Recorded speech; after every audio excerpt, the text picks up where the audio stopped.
Yeah.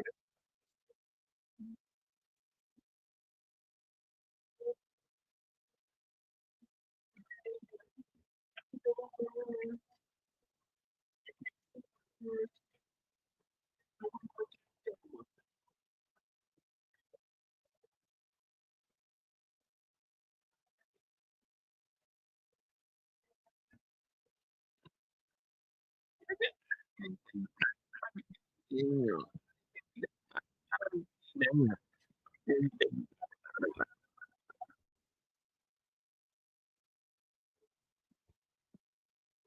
Y'all ain't even hear the song. Oh, Productions. You dig? y'all miss it out. Hey, Shorty, come here. Oh, what, you ain't never run with a boss before? Well, I'm gonna show you what we pushed out in Southside Kansas City. I be coming down, getting money on my mind. A Midwest rider, so you gotta respect the grind. This is what we do for fun, what we do for fun. Money piled up, bet it's coming by the tons. I done been to every state, on time, never late. Peeling off in the colors, 22 Missouri plates. But this is why they hate, steady stack of my cake. Red money with nowhere now, that's a hell day.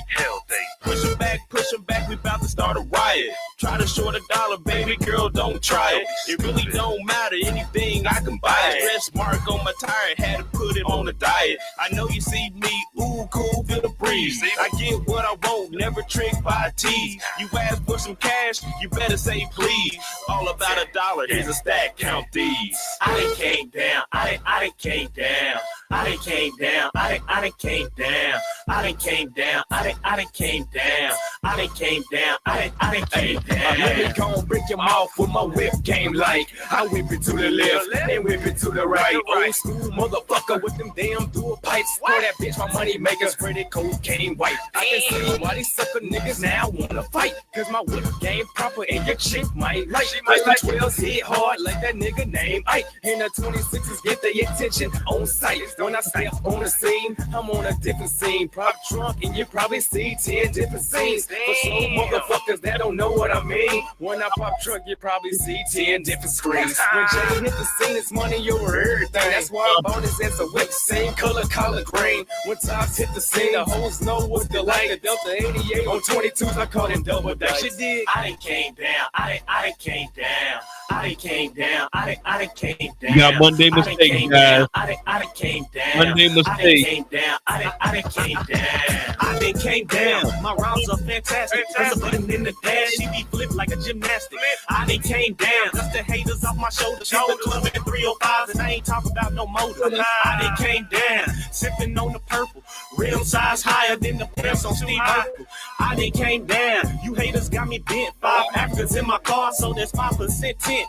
Aw, shit, I'm about to split.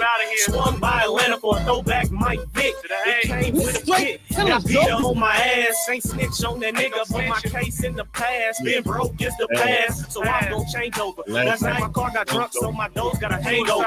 I'ma stay a soldier who never been a clown. And just remember this, stay coming down. I done came down, I done came down. I done came down, I done came down. I done came down. All right, what up? Welcome back to the channel. I'm Moda J. This is Monday Mistakes. Now, Friday, we didn't get to do it on the clock because I was on vacation out in Prague. So Monday Mistakes is going to pretty much be a story/mistakes, but we're going to kind of speed through it so we can get 4 or 5 characters out. But we're definitely going to talk about where people went wrong.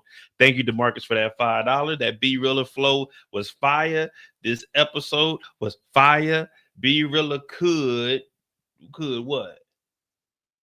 Could teach Kanan and Jukebox the B&E game, breaking and entering, but he told us he ain't do nothing. Kanan could help Be Realer move into famous old building. Now, the only thing I say about that is, obviously, listen, you don't want to learn from somebody that continues to get arrested.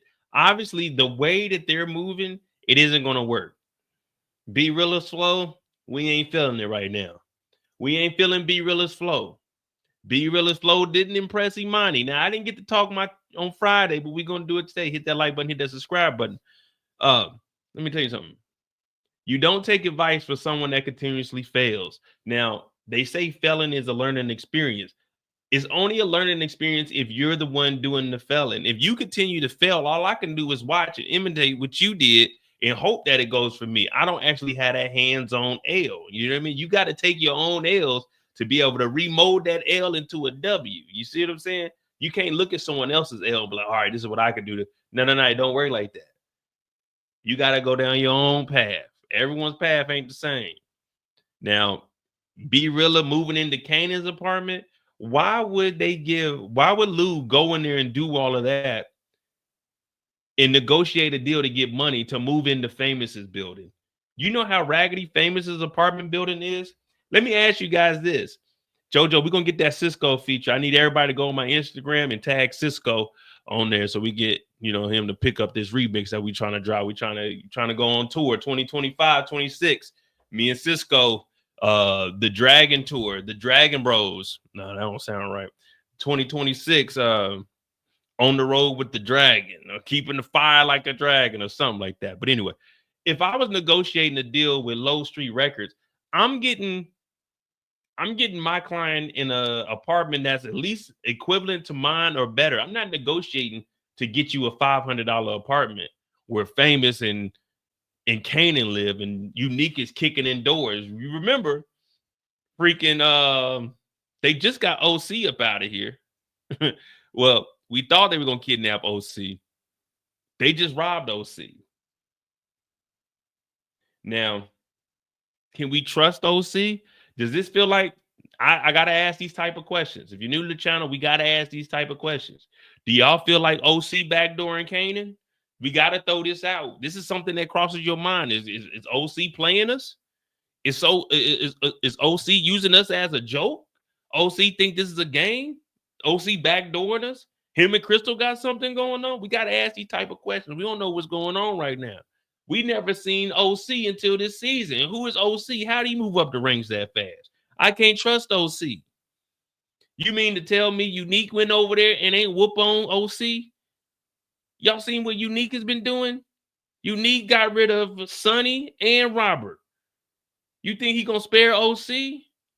Nah, something's up, man. Something's off. I think OC let him know.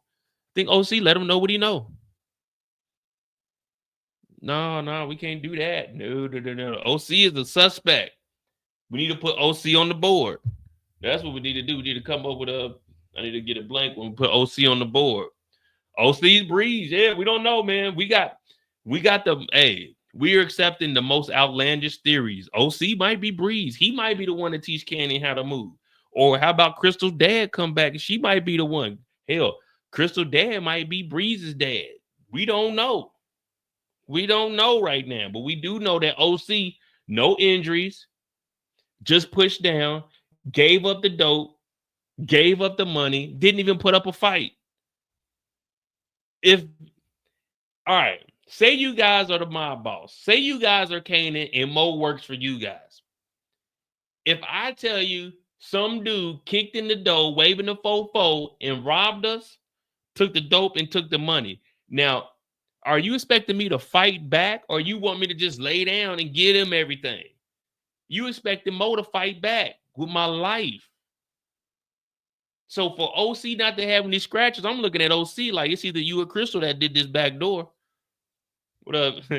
What up, kiddo? I'm looking at OC like maybe you and Crystal backdoored me. I ain't the smartest, but why ain't nothing happened to you, OC? So they just kicked in the door, threw you on the ground and took the dope and the money and they ran. That's what you trying to tell me. What up, Kendall? I'm looking at OC a little bit differently. You know what I mean? And from what I've seen, OC got sticky hands. They call OC, his real name used to be Sticky Fingers. Yeah, not Sticky Fingers. You know, and the rapper Ironic. No, this Sticky Fingers. You remember them condoms were missing. Remember the condoms were missing. Kanan was acting like he had some rubbers in there. He knew damn well there wasn't no rubbers in that box. That's you got protection. You acting like you looking. You know damn well you didn't came over here with none. Kanan knew OC had already stole them rubbers.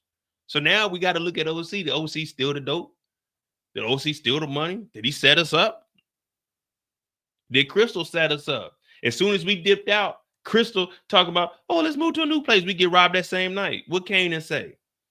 The best thing that could have happened was us being there when they robbed us. So now we got two suspects. Yeah, there's this mythical messed up face guy, but none of us know that this face messed up. Who is this guy? Two-Face? That's what you want me to believe? Two-Face from Batman? He's the one terrorizing the city? No, we ain't believing that. We know Crystal wanted us to move. We know that OC knows where all the product is, where all the money is, and OC got the numbers. And OC ain't got no scratches. He could at least pistol whip OC. If I'm unique and I'm robbing somebody, I'm at least pistol whipping somebody. You gotta make we're not condoning any crime or anything, but we in the power universe right now. So you gotta make whoever you're robbing feel that pain, even if it is just a little pistol whipping. A good pistol whipping that leave a knot on your forehead, that'll make you think twice about being in a dope game. I got robbed one time when I was 17. Guess what happened after that? The day they robbed me, I went to my cousin and told my cousin I got robbed. Guess what? My cousin gave me $300. It was like $325. He gave me $300. And what I do, I went and go pay the guy that I was copping from and say, hey, I'm done, bro. I got robbed. Here go the money to cover what I got. So my cousin got me up out the dope game at 17 years old. I won't even call it a dope game. A little marijuana. But, 10 years have passed. We can talk about that stuff. Yeah, I got robbed one time at 17 and said, this ain't the life for me. You know what I mean? I thought I could make some quick money, but no. I was only out there for maybe 2 weeks and got robbed. No, I was like, you know what? Maybe my life is a little more valuable than making a couple of $10 here and $10 there. So I stopped doing it. You know what I mean? I was a kid. I tried it out and it wasn't for me. You know what I mean?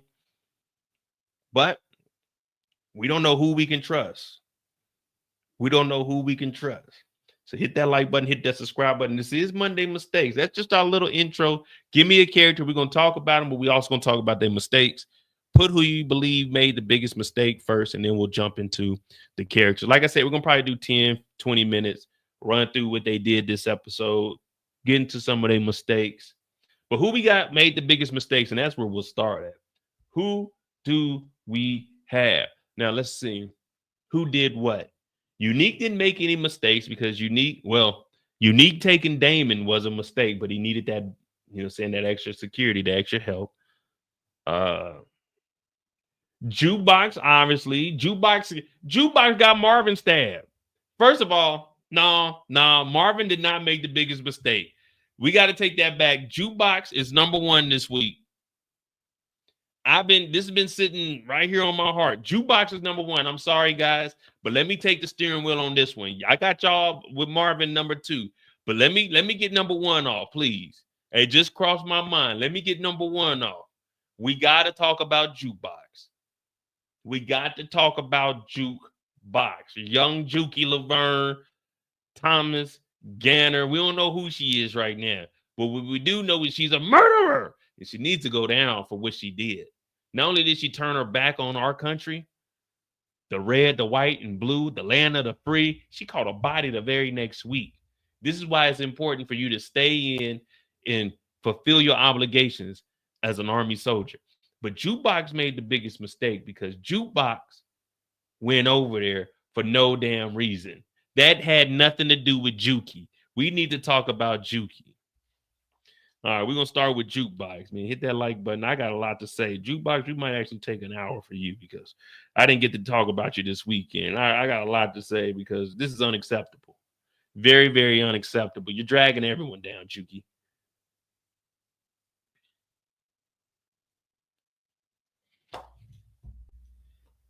Now, I don't have all the screenshots, so we just have to go off of what we got, guys. So bear with me. I know I'm letting you down. I know. Y'all probably looking at it like, man, Mo, you a piece of shit.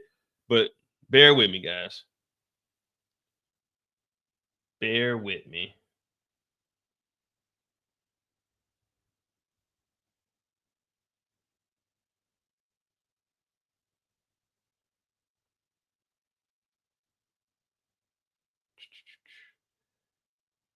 Damn, I ain't even really got no pictures. All right, well, we'll make it happen with what we got.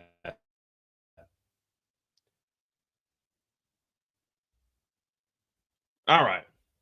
Oh, Jukebox. Now, this episode of Jukebox, I was going to call it the redemption tour. Jukebox got out the military last week. We know that she likes women. Or should I say she likes women. So she got up out the army. Now, she was supposed to hang with the boosting crew. See, that's why they tell you, don't go chasing waterfalls. Please stick to the rivers and the lakes that you're used to. I know that you're gonna have it your way or nothing at all, but I think you're moving too fast. Juke should have went back to those same rivers that she was used to. Boosting clothes, stealing Tommy Hilfiger, getting the latest FUBU, getting the Timbs off the truck, getting the accessories. We don't discriminate, we criminalize. So if Juke wouldn't have been chasing waterfalls, aka going to hang out with Mara, who she only known for what, 30 minutes? Jukebox, we bypassing everything that's going on with Crystal because we got to get to the meat and the potatoes. Yeah, not the potatoes, the potatoes, because the tajadas fucked up just like how Jukebox was fucking up. That's why we said potatoes. Now, Jukebox goofy ass is hanging out with Mara. Now, we know on my channel, what does Mo not do? I don't include myself in any DV. If it's domestic violence, hey, y'all need to settle that and call the domestic police department because I am a domestic civilian, meaning not villain, civilian. My bad. Why did I say villain? I'm not a civilian. I'm a civilian. You know what I mean? But when I see that shit going on, don't think that Mo's about to, y'all can call, hey, Mo a bitch ass nigga. Mo, you soft. Mo, you sassy. Mo, you weak. I'll be the sassiest motherfucker in here. I'm not stepping in to break up no DV because if I get shot, ain't no one gonna be like, oh, damn, Mo was a good dude. They're gonna be like, oh, she's all right. Y'all need to call 911 and handle that situation. Now, when it comes to Mara and Jukebox, Mara, we assuming that Mara was like 28, 29, 30 is Jukebox like 18. Now she got Jukebox hanging out, talking about Jukebox. This is like second home to me. Introducing Jukebox to all these women. And remember in episode 4, the old girl came to the bar talking about, Juke, can I buy you a drink? I want to buy you a drink. Ooh, Juke talking about nah. And Mara talking about, ooh, I think she like you. Mara, this is a kid. This is a kid. She just turned 18. You got her in here wilding out. But that doesn't matter. Then Mara goes outside. They talking about hanging out and going to get some food. Then what happens next? Mara talking about, nah, let's go get pizza. Don't nobody want no pizza right now. It's a cool little diner over there. I give me 2 scrambled eggs, some turkey bacon. Well, it ain't got turkey bacon like that back in 93. Get 2 scrambled eggs, some bacon, some freshly squeezed OJ, and I'm about to head to the house. I smell like cigarette smoke. No, let's go get pizza. Now, here's where the mistake happens. You got to go with your gut instinct. You wanted to go to that diner, Jukebox. You know what your family is capable of. You know what your family does. Mara gets snatched up. Who does Mara get snatched up by? Her husband. She talking about technically we still married. No, nigga, legally you still married. Ain't no technically. Well, technically we still married. No. First of all, Juke out here wilding out with a spouse. We stay away from the spouses. That's mistake number one. We don't deal with spouses. So Juke running around with this lady named Mara, who she knows nothing about, which is already stranger danger. So stranger danger comes before hanging with spouses. So stranger danger and then spouses, these are already 2 red flags that we don't do. Then you made up your mind to go to a diner. She talking about, let's go get some pizza. That's number 3. You made the decision. You go ahead where you want to go, Juke. Now we find out that Mara got some husband. And I'm not sure what this guy is, but I'm assuming he's a white guy. So Mara's talking about, technically, that's my husband. No, that legally, that's your husband. Meaning legally, you need to take your ass home. But she like, nah, let's go get pizza. And out of nowhere, we see some angry guy. He comes storming over there. I'm like, damn, what the hell is happening? And out of nowhere, boom, he allegedly pushes Jukebox. Man, I didn't see him push Juke that hard for Juke to be down there like she got a concussion and her face, her mouth be scratched up and cheek be scratched. I'm like, damn, Juke, how hard did he push you? But that doesn't matter because he was in the wrong. But Juke, an 18-year-old who just left the army trying to find out her way, she's confused because now she found out that this grown adult that she hangs with is actually married to some type of psycho. Now, what happens in between this, I'm assuming Mara went home and she really got her tail whooped. Now, we're not making any fun of that. The guy did say that he was going to delete her. After I hear delete, I'm Control-Alt-deleting. I'm ending this task. I'm no longer fucking with Mara. What happened to Mara, Mo? I don't know. Last thing I heard was a nigga say he was gonna kill her. What did I do? I went home. Why did I go home? Because I didn't want to get killed. Then it was really that simple. Mara did what she did. But in between that and the end of the episode, where she goes back and tells Marvin what actually happened, Mara gives Jukebox, the 18-year-old kid. Well, she is an adult. We'll just say she's an adult. She's 18. She gives this 18-year-old new, fresh adult her address. What is Jukebox gonna do with that address? You don't even want to go to that address, Mara. Why are you giving me that? If I'm messing with a chick, she talking about here my address. I'm not going over there so that nigga can whoop both our asses. No, what kind of sense does that make? So Mara gives Jukebox, this 18-year-old, her address. Jukebox goes home. She got a damn bag of green beans on her head. Talking about, goddamn, I got a concussion. Marvin's like, a concussion? Who the hell did that? I thought you said you wasn't going to put your hands on me. That's like Turner reference right there. Jukebox is like, oh, man, it ain't nothing. And Marvin's like, what you mean it ain't nothing? Jukebox right here, she got half a concussion.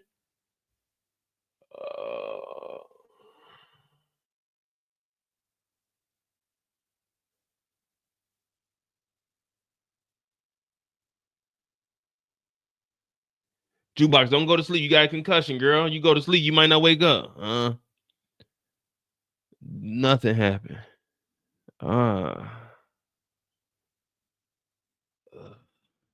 So Marvin, now he looking at his daughter like, what the hell?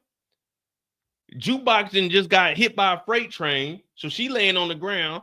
She goes back to the house and she tells her pops. Now, we all know what the hell is going to happen with Marvin. We know what happens with Marvin. I'm not looking to be...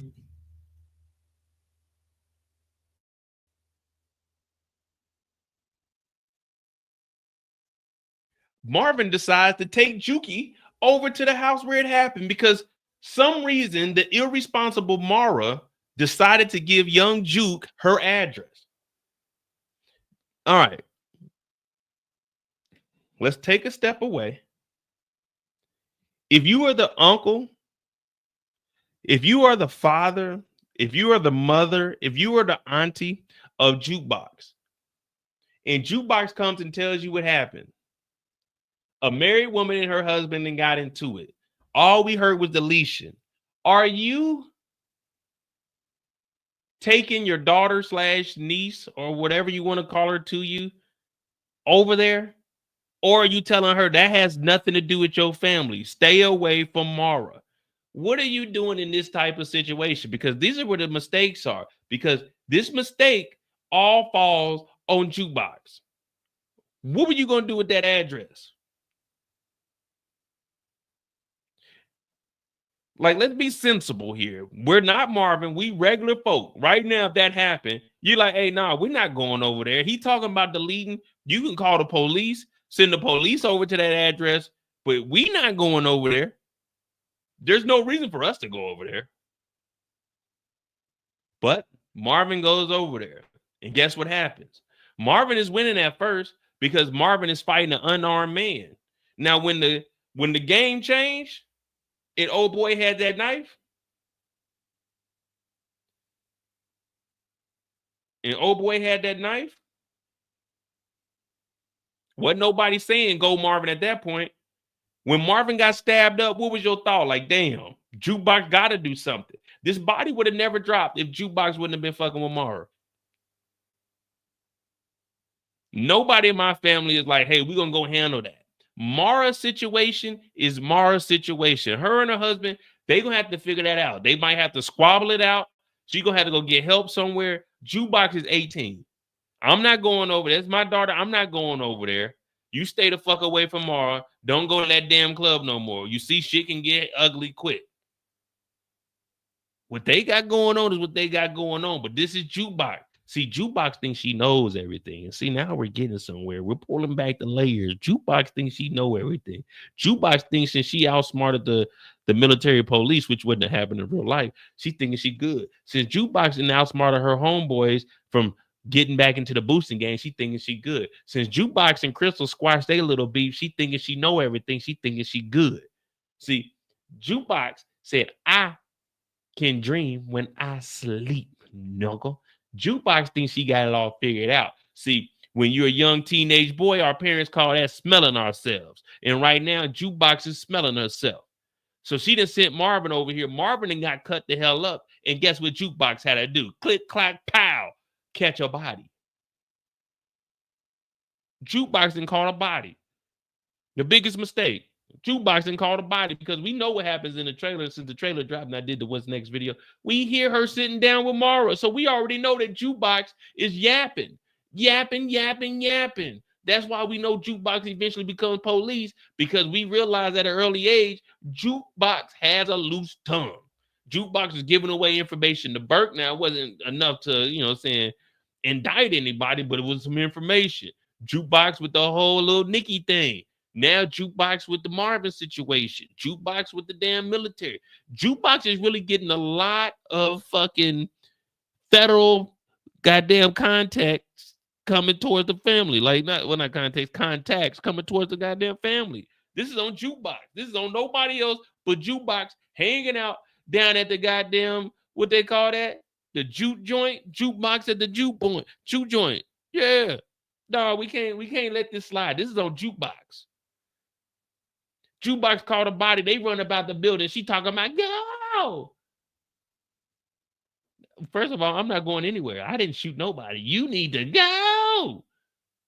Now, that's the only part about being a parent. I guess you got to kind of, if you're a parent, are you taking this charge? Like, hey, it was a murder. You got to go down for it and to save your kid. Because let me tell you something. This is going to sound tough, guys. This is going to sound real tough. I'm not going down for a body that my child catches. I'm sorry.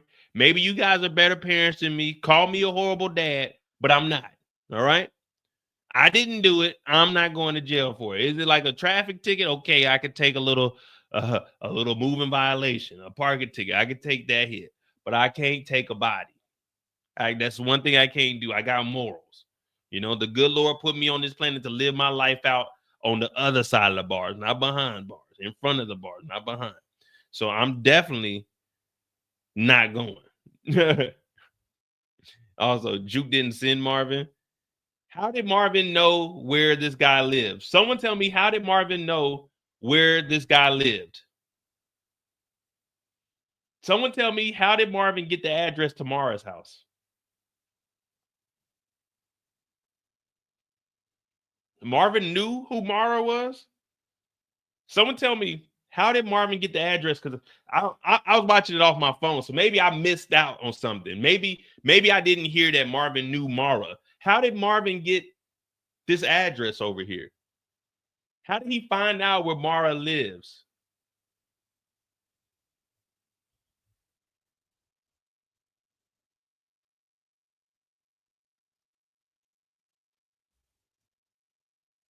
Oh, that's right. Mara gave Jukebox the address. So Marvin wouldn't have known where they lived if Jukebox didn't ride with Marvin over there for retaliation. When Marvin sat in the car, Jukebox didn't want, what did Jukebox say? She didn't want him to go over and knock him off. Kind of like what Rock said, kind of like what Stefano said. We don't want you to kill him, just rough him up. But we know how Marvin acts. So Jukebox put that battery in Marvin's back, and we already know he didn't got rid of the bookie for less. So if he got rid of the bookie for just calling him, oh, you working for Massa, what is Marvin going to do to somebody that put his hands on his daughter? So Jukebox is to blame for this. The only person, Marvin, you get some of the blame too because you went up there. But Marvin, he didn't use the gun. Marvin went up there to live to fight another day. Jukebox used the gun. Marvin did not tell Jukebox to pull that trigger. Marvin left the gun in the car. Jukebox picked the gun up and went to the house. That's premeditated Murder. Murder. Juke, you're going down. You made the biggest mistake this week. This blood is on your hands and on Marvin's face. This is unacceptable, Juke. You just jeopardized the whole family. I've been waiting this whole weekend to tell Juke about herself because I was wishing the best for her. But you grabbed a gun. You shot that man. You shot an unarmed man in the back. Marvin is in there fighting it out. Mano y mano. You got to fight to the death. If Marvin would have got unalived and deleted, we would have just had to say that this guy was the better man. That's it. When Ronnie and Unique fought, we said that Ronnie got the best of him. That's all it is. That's how the streets are. But for Juke to pull that trigger, Marvin did not tell Juke to shoot. Marvin left the gun in the car because all he wanted to do was ruffle some feathers. Jukebox came up here and fucked up everything, man. Jukebox then came up here and tore up everything. She didn't call the body in the Rod Woodson jersey. I had a Rod Woodson jersey. I had a black one too. My dad didn't buy me and my brother white jerseys when we were little, because we were kids. But he had a white Rod Woodson. I used to wear that to school when I got to middle school. I would wear his jersey to school because all I had was the black ones. But yeah, this is Jukebox mistake here, guys. This is Jukebox. I'm assuming, well, Dale, they didn't show. Ray said he got the address out the yellow pages. Hey, Marvin in the damn in the phone book. And he would have had to get it out the white pages. Yellow pages for business. So he got it out the white pages, unless he's doing business out of his house. Shit, the only business he's doing out of that house is serving fucking knuckle sandwiches. Because this dude is crazy. That nigga tried to kill Marvin, man. All because of Jukebox. Damn. I feel it though, man. What do you guys think about Jukebox hanging with Mara? Because let's be honest, Juke didn't have to pull that trigger. Now, it's good for TV because we enjoy that. Oh, yeah, that's one body. We got to put that on the board. That's one body. Now, that's good for us because obviously, you know, we got a body counter list. That's good for us. But Jukebox could have came in there and pistol whipped them.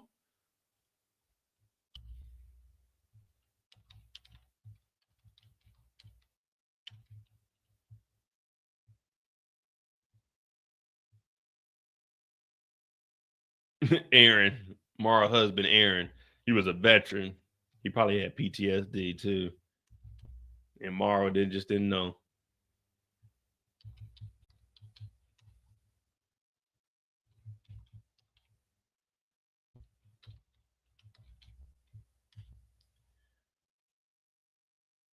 Damn. Unarmed man. Jukebox did it, y'all. Jukebox did it. So, all right. Does this body help or hurt the Thomas family? And then we'll move on to Marvin next. And we'll tell it from his story. Juke could have definitely came in there and pistol whipped him. Bow. A good, I'm telling you, what I tell you earlier, a good pistol whipping to change up how you think about life. You get pistol whipped one time. I ain't never been pistol whipped, but I ain't trying to either. Getting pistol whipped is crazy. But if you pistol whip somebody in the back of their head, they going to sleep for good. If you hit him right, hit him right here on the side. But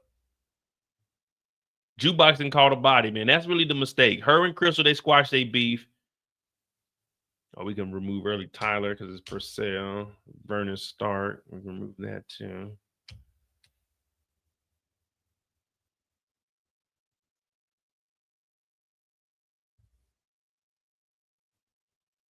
Mara is a cop. I don't know. We still don't know about that yet, but we still gonna keep that on there. What up, Kendall? I mean, not Kendall, but Candy. All right. So I give Juke the biggest mistake because if Mara gave me that address, if Mara gave you her address, are you guys going? Let's be real. Not even Marvin.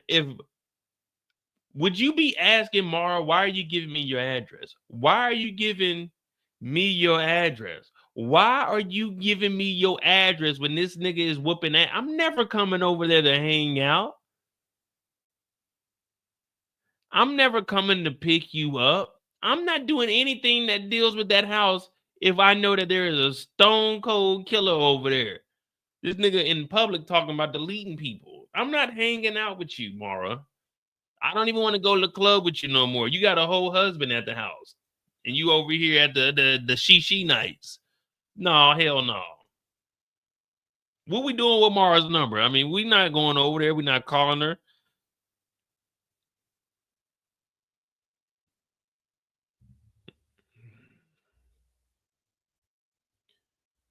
The hell with that. So I give Jukebox the biggest blame of the night.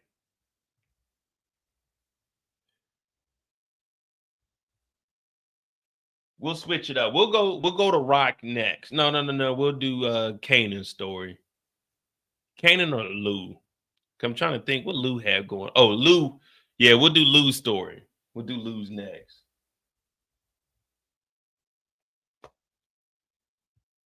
All right, let me see. Oh, Lou.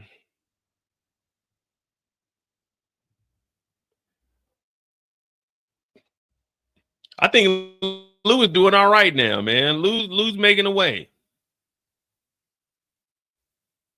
I think Lou is doing all right. Like Lou, he cleaned up and he doing a good job nowadays, man. He kind of knows the business. He definitely knows what a BS contract is because he had Famous in a 19 album deal. Famous is on the run right now. But Lou, he's starting to step it up. You know what I mean? He really didn't make any mistakes besides going against Imani in the beginning, but that wasn't really a mistake. He just didn't know who she was. But that's why I said I'm gonna be throwing in I'm trying to do all the characters, so it won't really be like mistakes. But if they do have mistakes, we'll point that out. But I'm trying to just give an overview of what happened since I didn't do it live on Friday. But we're gonna condense it to a 2-hour spot. You know what I mean? So as far as Lou goes, yeah, Lou was kicking it this episode, man. Lou, he did a good damn job. The business is good. We got B-Rilla in the apartment. He ain't moved in yet. Right now, he got him doing chores at the crib. He's talking to Kanan. He's putting Kanan on the right track. Him and Imani, they gonna definitely be working together. That's something right there that can hit off. You know, it never happens like that in real life. You never get paired up with like the attractive person, you know, someone that you're attracted to, because everyone's attractive in their own way. But you never get partnered up with someone you find attractive. You know what I mean? They always in another group. You know what I mean? Y'all might talk to each other in passing, but you never actually get that opportunity, and they end up with somebody else. But for some reason, this just fell in Lulu's lap. Oh, Imani? Oh, yeah, Imani nice. Imani chocolate too, and she know what the hell she talking about. See, Imani ain't one of these little poo putts like Jessica that didn't know what she was doing. Imani been holding it down. She was with them pop artists. Now Imani over here holding it down in that hip hop and R&B and that rap, that straight street. What Lil Kim say? You know how we like it. Straight hood, straight street. That's all for you guys served. But Lulu, he looking at Imani like, nah. I got this. I can do this on my own. So he ain't really making no mistakes. But Imani looking good. And one thing we know about when they start looking too good, it's dangerous.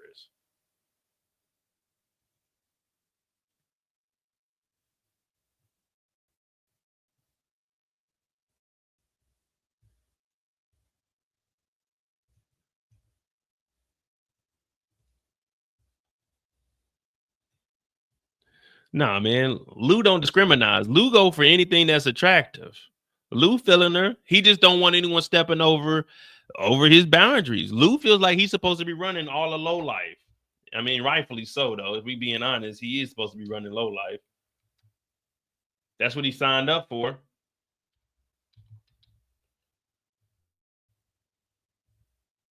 Lou definitely feeling her, and we definitely gonna see some love making between the two.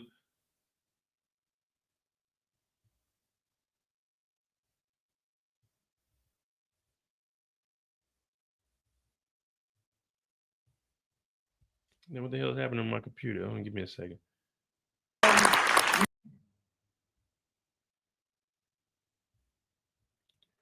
But Lou don't want no one stepping over his boundaries.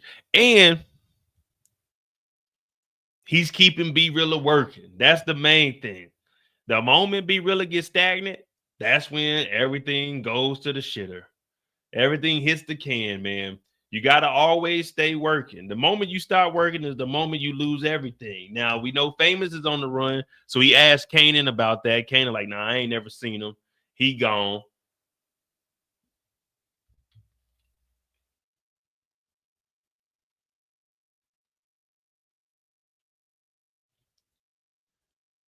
Oh, man, there are people. Yeah, man. Again. Hey, guys. I don't mind you tagging me on Instagram. If you gonna troll, let it be known. Cause like y'all know the times is off, man. So when y'all message me at like 3 in the morning with these theories, try to condense them a little bit. Man, I understand you passionate just like I am, but you gotta understand I gotta be at work at 6:30, 7 o'clock in the morning. So if you sending me messages that are like a paragraph long, I'm not gonna be able to read all of that because I just ain't got the time for it. But don't let me read one of them paragraphs and then I get to the bottom and it's some BS. Somebody gonna tag me today. I ain't gonna say your name because you cool. You do send me some good information. Talk about, yeah, man. I think Imani's Noma's mama. Man, if you don't get out my DMs with that nonsense, I'm not trying to hear that, man. No, Noma and Imani have nothing in common. They don't have nothing. One's European, the other one's American. That's it. That's the difference between the two. They ain't got nothing. They gonna be messaging me talking about that shit, man. I ain't trying to hear that, man. I understand, like I said, you passionate, but come on, man. Don't message me that stuff, man. I got work in the morning, man. I'm waking up. I'm thinking, okay, man, they may be sending me some pictures or something. Blah, blah, blah, blah, blah, blah, blah, blah, blah, blah, blah, blah, blah, blah. But it's crazy because if you look at the comparison, Imani might be known as my hey, ho. I had to send back a message. I said, hey, man, not today, brother. Not today, man. You know what I mean? It was Friday night too, going into Saturday. I'm like, dog, it's like 3, 4 in the morning, man. Not today, man. Not today. I gotta get up. I got 2 tours I'm about to go on. But hey, not today. Not today. Dude, that shit. You know the paragraphs on what? I mean, yeah, on Instagram, they condense. They narrow. They go vertical. I'm talking about 10, 15 lines. I'm like, hey, I can skim through it. But hey, yeah, don't send me that shit. You know what I'm saying? Condense it down, man. Give me like bullet points so I can get to the point. But I love y'all, though. Keep sending them, though. But, man, come on, man. You know how I get on here, man. If it's too far-fetched.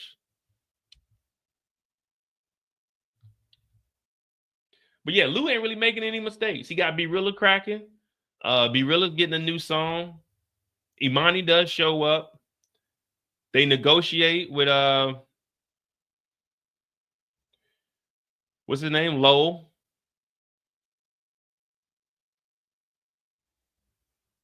So that's good. That's good. We do see Lou working. No mistakes were really made this week from Lou. So you got to respect a gentleman that doesn't make mistakes like that.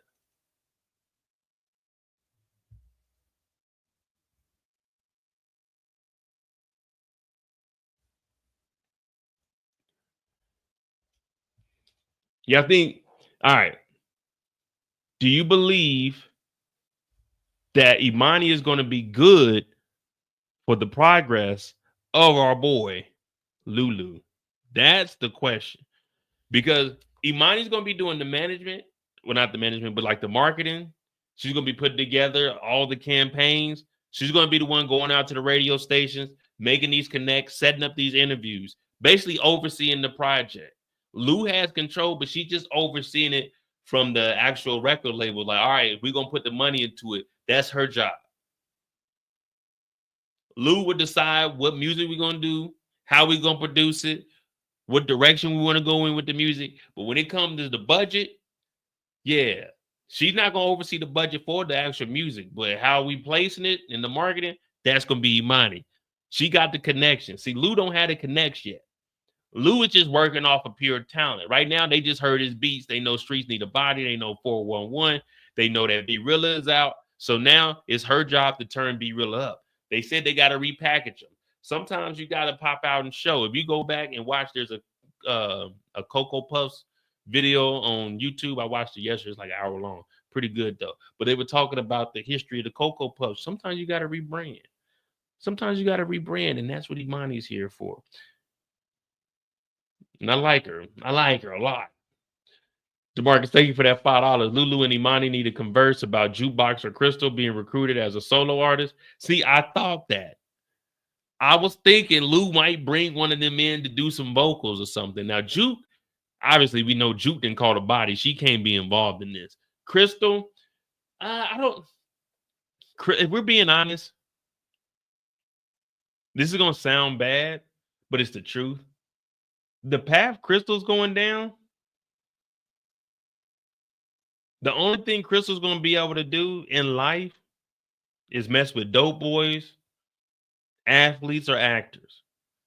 Think about it. She's a has-been. She's a has-been at 18, and she's not working. She's not doing anything. She's not with the family. So unless Lou can get Crystal onto low life, low street records, man, think about it.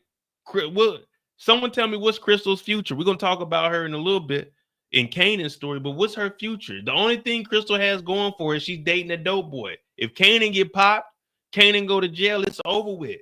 She just going to be living.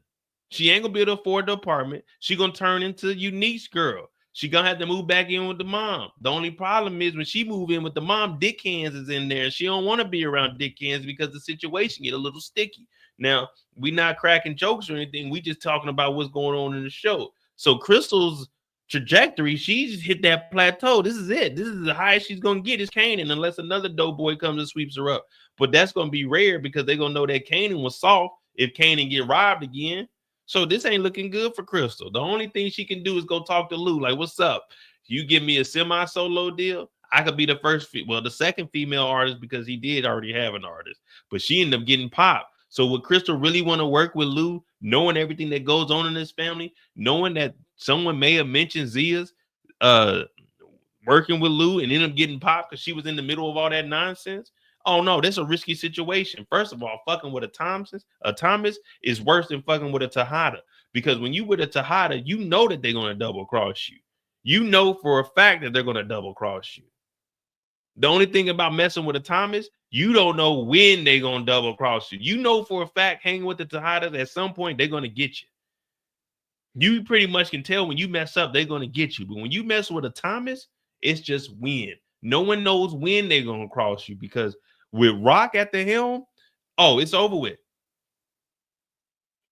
One moment Rock can like you, but we already seen Crystal get into it with Rock. Now, we ain't even on Crystal's story yet, but we just saying that her out needs to be in the music, but it's going to be a dangerous situation to get into music because we know bodies have dropped up under Lou when he's been in the music business. So I'm looking at it like, geez Louise, this family is really terrible.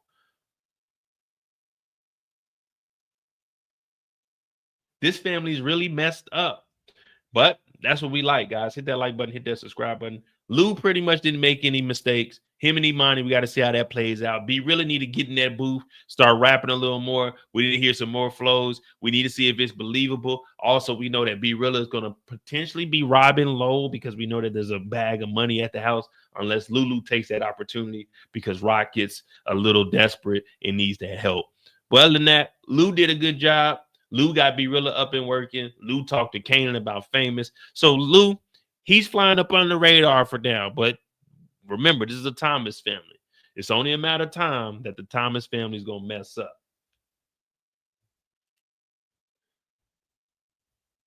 How many episodes before you think Lou reverts back to the old Lou? Not being like a junkie or an alcoholic, but how many episodes before Lou actually makes a mistake? Because he did a great job this episode.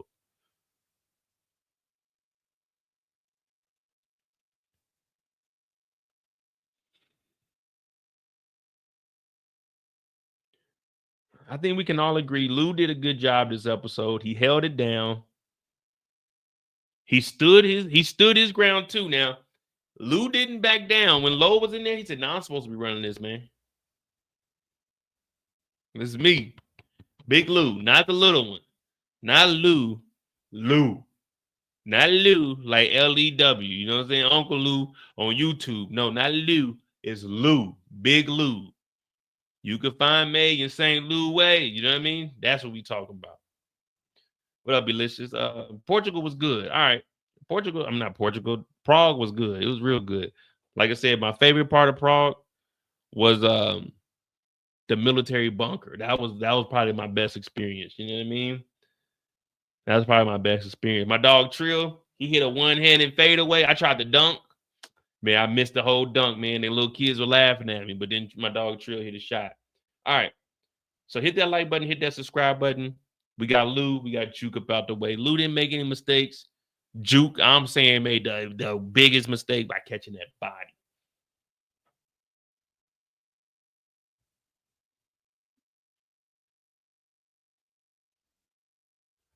All right, what up, D? Who we got? We got Marvin, Rock, Kanan, Unique, and then kind of Snaps and Pop, but they ain't really, their story would be tagged along with Kanan, along with Crystal's story would be tagged along with Kanan. Stefano would be Marvin's story. Well, shit, Kanan was with Stefano too, but that wasn't really a mistake. Kanan, Rock, Unique, and Marvin, the main four. Famous on the run. We might see Famous in the next episode, unless that's a flashback. Stefano hasn't made any mistakes. We'll put Stefano's story with Kanan's story because they do run into each other. But for the most part, let me see. Marvin and Juke.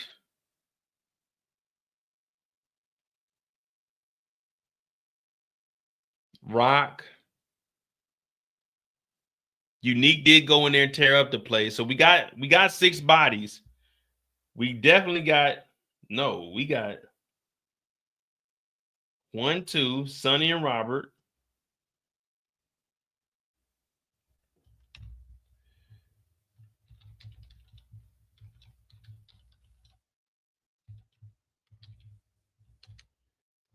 Sonny and Robert. And then we have 4. We have 4 restaurant workers.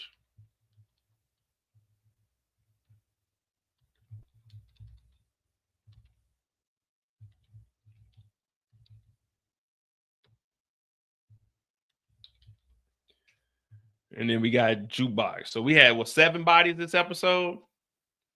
4, 5, 6, 7, yeah. Nah, man, Famous is just on the run, man. Marvin didn't know that Famous went to the police. It just word around town that Famous went and was talking to the police.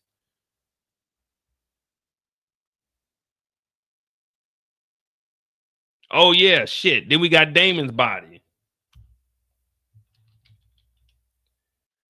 So we had 8. Damn, my bad. I forgot all about Damon. Yeah, we had 8 bodies this episode.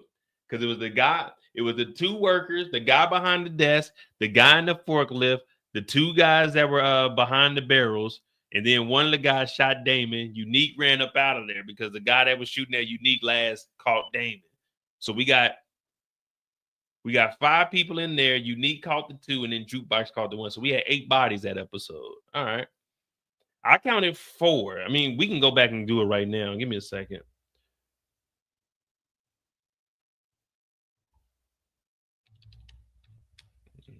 Let's see if we can count. I counted 4. I thought I got 4. There's either 4 or 5 out there. We'll go see. Man, they got Damon up out of there, man. Damon didn't stand a damn chance. That was wild.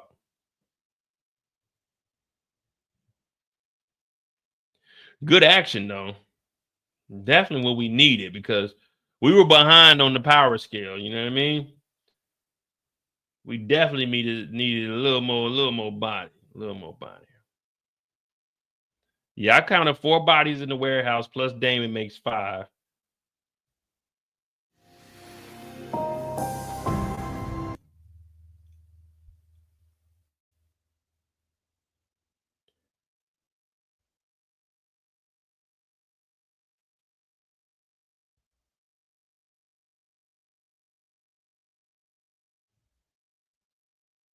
All right, here we go. Obviously, we're going to have to stop it, guys.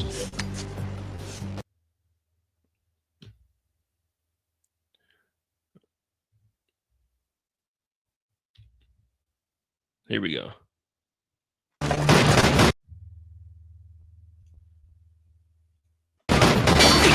1, 2,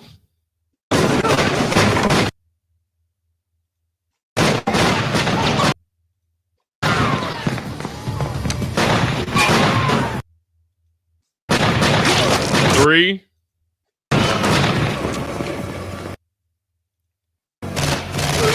4,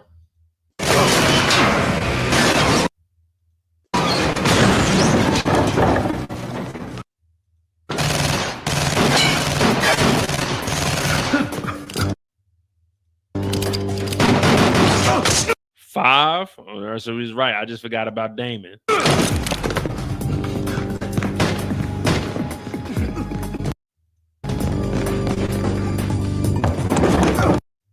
Then look at this dude over here. So we got 5 bodies. All right, so we got 5, 4 workers, and then Damon. So we got 5 bodies in there. Unique's first 2 at the beginning of the episode, and we got Aaron. So we got 6 bodies, 7 bodies, 8 bodies, 5, 6, 7, 8 bodies. Yep, 8 bodies, 8 bodies, 8 bodies.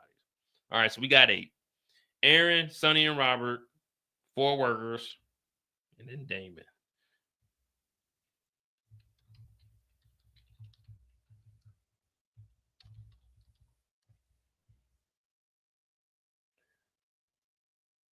All right, who we got next? Marvin, Rock, Kanan, and Unique. Oh, see, he survived. He survived for another day. Sometimes that's all that matters in the Power universe is making it to another day. Oh, what about Grandma? Did Grandma make a mistake by telling them? Goddamn Grandma.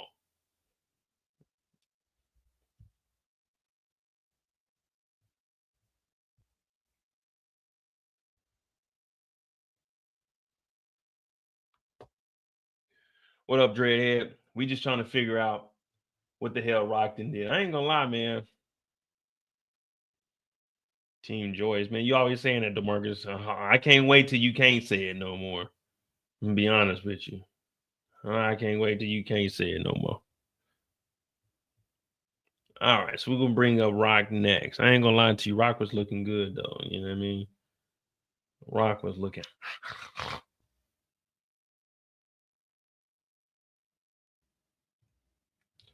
All right, good old Raquel Thomas. Now we've seen Rock and grandmother. Her and Joyce were going back and forth. She still hasn't forgave Joyce, rightfully so though. This is Monday mistakes, but right now this isn't really a mistake.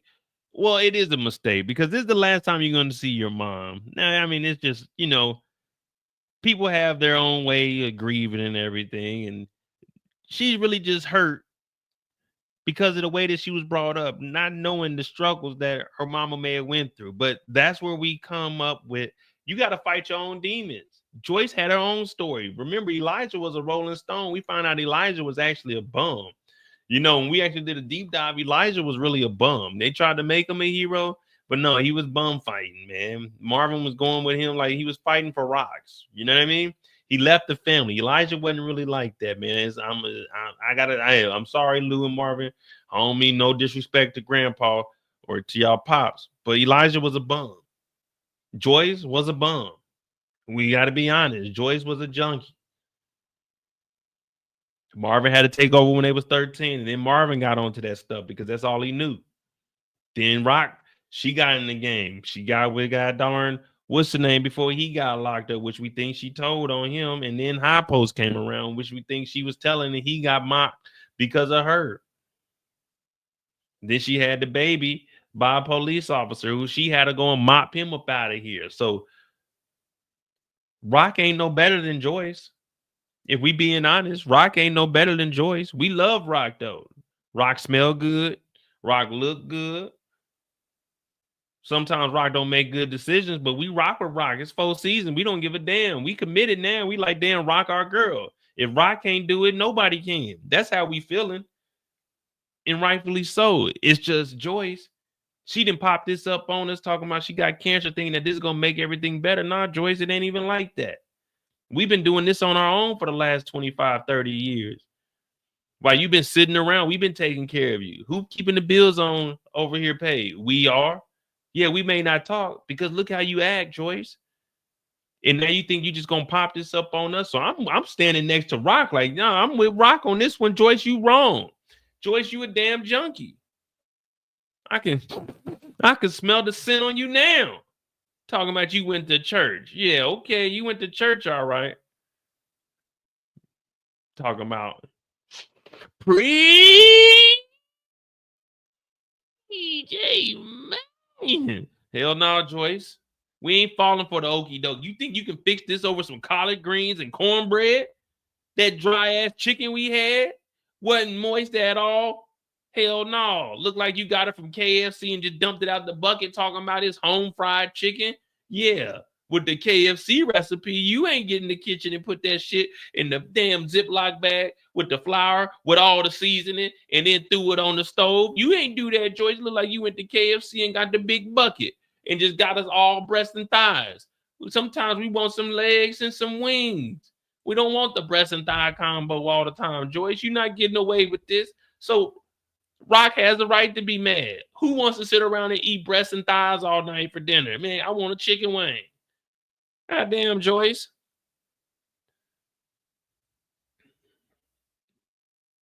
But Rock ain't no different than Joyce, if we being honest. Thank you to Marcus for the $2. Joyce Thomas had to run away. Rock rattled. Nah, I mean, well, maybe Rock did. I can't deny that. But let's be real. Let's be real. Rock ain't no different than Joyce. They said Joyce was on drugs, allegedly. We don't know. We ain't confirmed. Maybe it was some light drugs. Maybe. Well, they wasn't on they weren't on no Xannies or anything back then. So it had to be like back then. There wasn't no light drugs. It was just straight hardcore drugs. It was either you were like shooting up, getting the tracks, putting it in between your toes and stuff. You don't want people to know.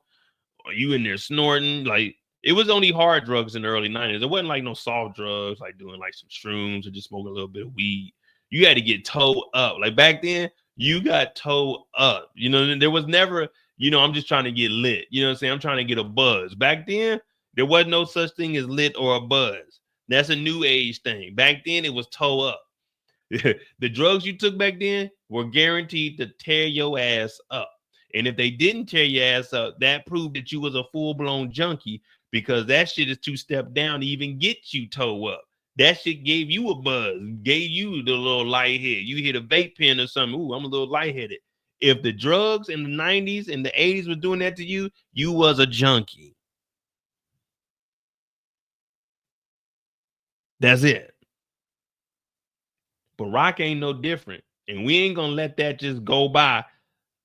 We know what Rock did. We know what Rock is capable of. Now, this is Monday Mistakes, and it's also a little bit about Rock. So we can't just be on Rock's bad side because this isn't a mistake. And everything I said isn't bad because you heard me say I stand with Rock in this situation. It's just unfortunate that it's coming at a time where Joyce is limited with time. Time is on my side. No, it ain't. Now, if Joyce and Rock would have had this conversation season 1, we could look at it a little different. Like, hey, chill, Rock. But now we know your mama's sick. This could be the end. Now, Rock has a right to hold that hurt against her mother because of everything she's been through. But I don't think I would, especially knowing that my mom's about to be up out of here. Now, Rock has bigger fish to fry because grandma, bye-bye. If there is a wave emoji, I don't know what the hell going on. If there is a wave emoji, just put that in the chat because that's grandma. We friends to the end, and the end is near. It's the end of the world as we know it, and grandma don't feel fine. All right, let's get back into Rock's story.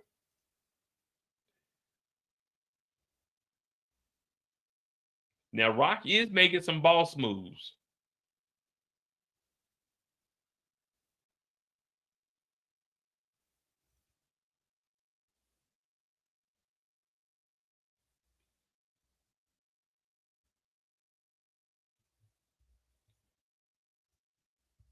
Good old Tremont. Now, Trayvon's been sneaking around, tiptoeing in and out the city. He's going down to Baltimore, coming back up. Sometimes you got to pop out and show people. You know what I mean?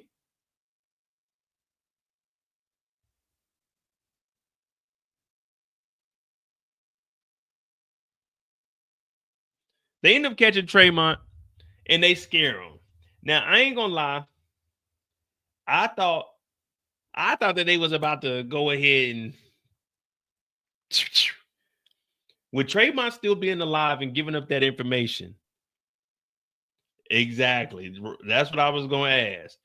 What do you guys think about Trayvon still being alive? Remember, Trayvon don't play by the rules. He double-crossed them when it came to getting Cartier up out the way. He got rocking them to take him out, and then Trayvon got to connect and went back down to Baltimore and been MIA, and now he's back. I believe that Trayvon will tell. Trayvon is the opposite of me. You know what I'm saying? You take that M and turn it upside down, it's a W. You know what I mean? We believe that Trayvon will go and tell the police. Trayvon, he don't give a damn. They did scare his ass, though. They did the Russian roulette with no bullets in it. They did scare the hell out of him. Now, I've never seen anybody play Russian roulette in real life. I've seen it on television. That is not a game I want to play or even try.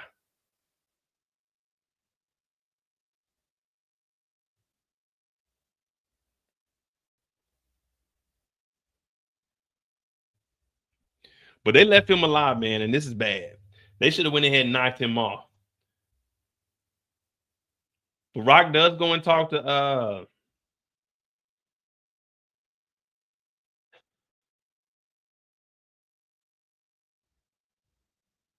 Ishha. She goes and talks to him, and she sets this up. Now, the meeting that she had, I thought that's a boss. When Rock went and had that meeting, now that's a true boss. He ain't say much. Rock is talking about she wants to up whatever the original cost is. She want to up that. She want to up the supply. She want to meet the guy. Now, remember, there's still levels to it. This doesn't quite, it puts Rock at the boss status.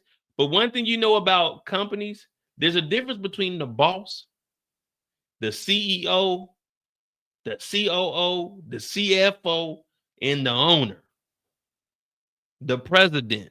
There's levels to it. A boss, that's mid-middle, that's middle management right there. A boss got supervisors up under him, managers up under him.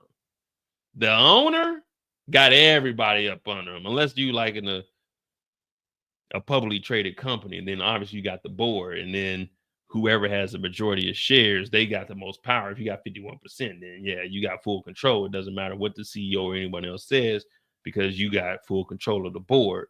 You can make all the decisions, and you got the tie and vote, obviously, because you got that extra 1%. But right now, she's just elevating herself, because right now, where's she at? She's just a manager. All she's doing is managing these buildings for Quan. That's all she's doing. She's trying to boss up and be where Quan is at, but she ain't the boss. She ain't the CEO. You see what I'm saying? But she did that meeting, and when she went over there, oh boy, he didn't have no, you're like, oh, drink some of that tea. We'll do business with you. I'm looking like, okay, is that easy to do business? You just go in there with your eyes closed? Doing business with me? She went in there. Now, she was nervous. I thought they was going to put a bag over her head when she got in the car. That would have been dope. When they put Rock in that car, they should put a bag over her head.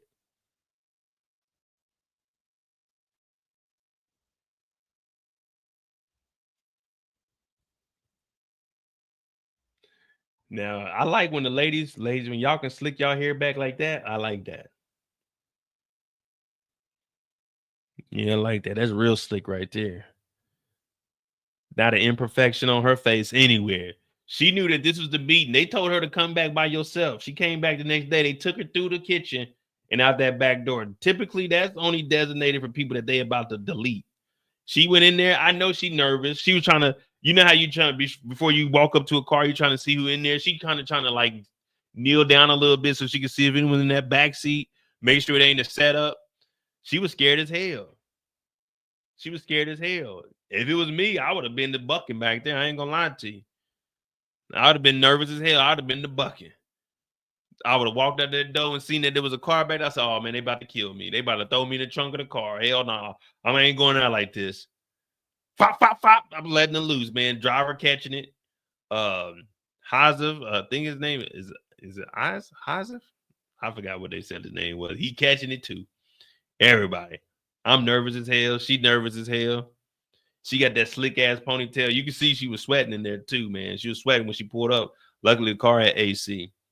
But she went over there in the meeting, successful. He said in a couple of days he'll get in contact with her. So he ain't really, you know what I'm saying? He ain't really worried about it. He's like, fuck it. If you say you can do what you can do, then all right, cool.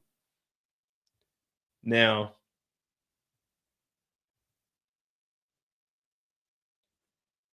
as far as making any mistakes, I don't think Rock really made any mistakes. She played it cool. She got a new connect.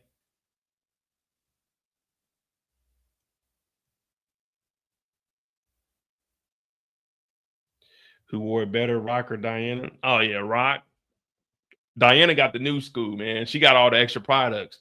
All Rock had back then was some mousse. That's all Rock had was some mousse back then. She didn't have all the extra curl activators and all that. No, she didn't have all that relaxer, none. And she just had straight mousse. Got up out the shower. It was a wash day, too. Rock got up out of there, threw that mousse on there, laid that motherfucker down. Put that goddamn ponytail in there with the clip in that motherfucker to get that goddamn 40-inch hanging out the back of that thing. Oh, yeah. Rock got that shit together.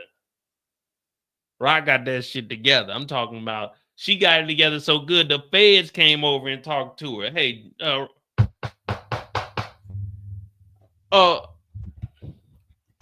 Rock, open up. We know you're in there. Rock, open up. This is the police. We need to talk to you about the whereabouts of your lawyer, attorney, Andre. We found his body in the hotel room. Well, I think it was a hotel room. Was it his hotel room or was it his house? What did you say it was? It's his house. We found the body in the apartment, and it said that the last person he contacted was you. So come on out with your hands up, nigger. But they knock on the door and they come up there. Rock opens up the door and they saying, hey, we got to talk to you. So she's like, talk to me about what? I'm thinking, damn, man, Rock about to do some more telling, man. That's the first. Hey, can we all agree the first thing we thought in our mind that Rock was about to do some telling? Be real. Be real. Can we all agree that the first thing that popped in our mind was Rock was about to do some telling?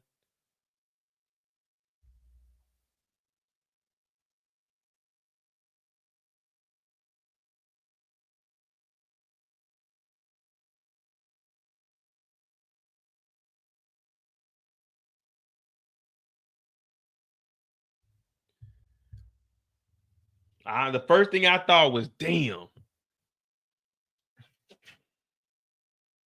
Rock about to tell the police everything she know. But then they said they were NYPD. They are not the feds. Remember, the get out of jail free card is with the feds. But just in case you guys don't remember, let me remind you something. I think I got, do I got something in?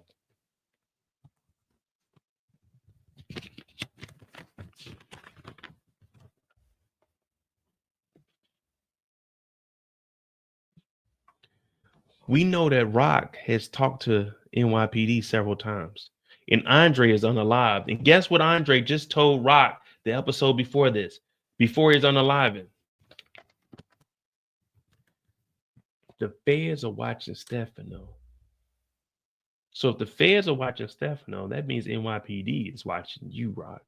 But the feds know you be with Stefano also. Now, she was already doing too much talking. Whenever the police ask you about something, you let them do the talking. You never talk to the police. Now, when the police told her that Andre was deleted in his room, she told me, I ain't got nothing to do with that. We didn't come here and say you had anything to do with that, Rock. Why are you so nervous? What you so jittery for? See, right there, they're going off of body language. And now they're in your house. They can easily look around. You know they ain't paying the direct attention to Rock. They looking around, seeing if anything is off in his house. So when they say they want to come and talk to you in the house, no, we find right here on the porch what you need. let me go get me another lawyer since my lawyer is unalive. Then you guys are coming and questioning me about this. Now, Rock did have that dinner with him. Rock's perfume is on his jacket because she did hug him. But the police don't believe Rock had anything to do with this. But Rock jumping out, I ain't had nothing to do with it. What's going on? And you see, once they left, Rock was, whew, I almost told them everything. Whew, if they would have been here 5 more minutes, I wouldn't have been able to bite my tongue anymore. I would have had to tell them what I know. So Rock skated up out of this one. It's good, though. I like that. Rock was jittery. When Rock went in there, when they said Andre is dead, what did she say? I ain't got nothing to do with that. Damn, Rock, what the fuck? We didn't even come here to ask you, did you do anything with that? We came here to ask you, do you know anything about the situation, Rock? What you do? Obviously, you didn't do it. We wouldn't suspect you to do it. Like, you're not a suspect. We're just asking you questions. If the police came and told me that somebody I knew was on the line, I'm not going to say I didn't do it. That just automatically makes you look guilty. Like, what do you mean you didn't do it? We're not even here to ask you, did you do it? We're just here to inform you that your lawyer is gone. So I'm looking at Rock like, now you got me questioning you. Now I'm looking at Rock like, you did set your son up. You put a gun in his backpack. You set up Lulu by putting the damn bag in the jacket in Unique's car. I'm looking at Rock like, man, I don't know, Rock. You set up D-Wiz. You set up Scrappy. I'm looking at Rock like, I don't know, Rock. Who's next? Stefano, Unique. You set up Howard, your baby father. I'm looking at you like, what's going on, Rock? Who's next? Ain't got nothing to do with that. Damn, Rock. Okay. Miss Thomas, we're not here to ask you about a murder. We're just asking you, do you know about the whereabouts with him? Did you see him anytime after that?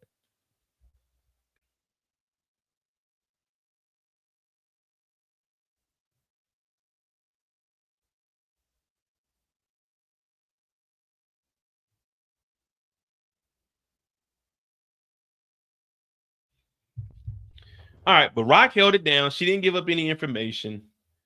What else happened with Rock? That's pretty much it for Rock. I mean, she did talk to the police, but she didn't give up any information. We haven't seen her interact with Crystal. Yeah, that's pretty much it for Rock right there, to be honest. What y'all think about Rock so far? Well, in episode 4. Is Rock trying to move too fast? Like, because remember the Chinese, well, Marvin was telling them that they got to toughen up. But the Chinese ain't trying to work with Rock because every plan that Rock puts together is falling down. You know what I mean? You know when you driving, you ever drove through the mountains and there's a sign that has a car and it got the little rocks falling off the thing? When it all falls down. Yeah, you got to look at Rock. Like, dealing with Rock is like driving on a mountain and it's talking about cautions, falling rocks. That's how it is with Rock. You never know. You could just be having a regular day and God damn, what the hell, Rock? I need you to go do this for me. What do you mean, Rock? Come on, man. I'm out the game now. It's all good now. We out the hood now, Rock. That's what they mean by falling rocks. Caution, falling rock. I like that. Cautions, falling rocks.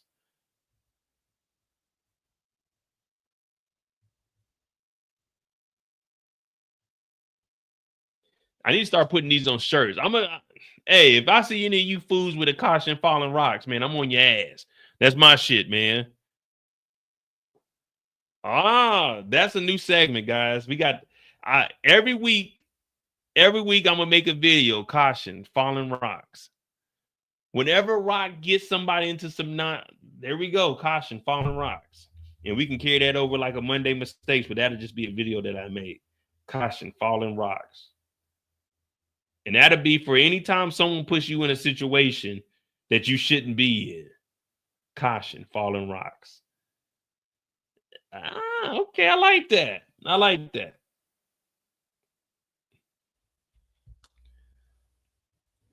All right, we got our last 3. Marvin, Kanan and Unique. We got our last 3 or before 2 hours. Either way, we good. I might stay on a little longer to do it. Show y'all some footage tonight too. Yeah, I got some footage. Well, I think I got to pull the rest off of that damn camera.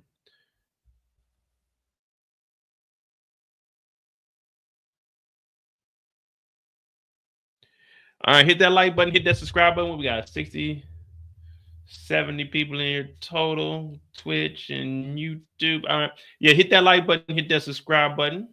I'm ODJ. This is Monday Mistakes, where we take 3 or 4 characters on a normal Monday. We missed out. We take 3 or 4 characters and we talk about where they went wrong, the mistakes that they made, and can they fix them? Or is this going to be the end of their run? But yeah, we got 40 likes. Come on, give me like 10 more likes in there, and then we'll continue on. Kanan. All right, we'll do Kanan's story. Kanan, sidestep to Marvin, and then we're going to do a fadeaway with Unique's character. All right.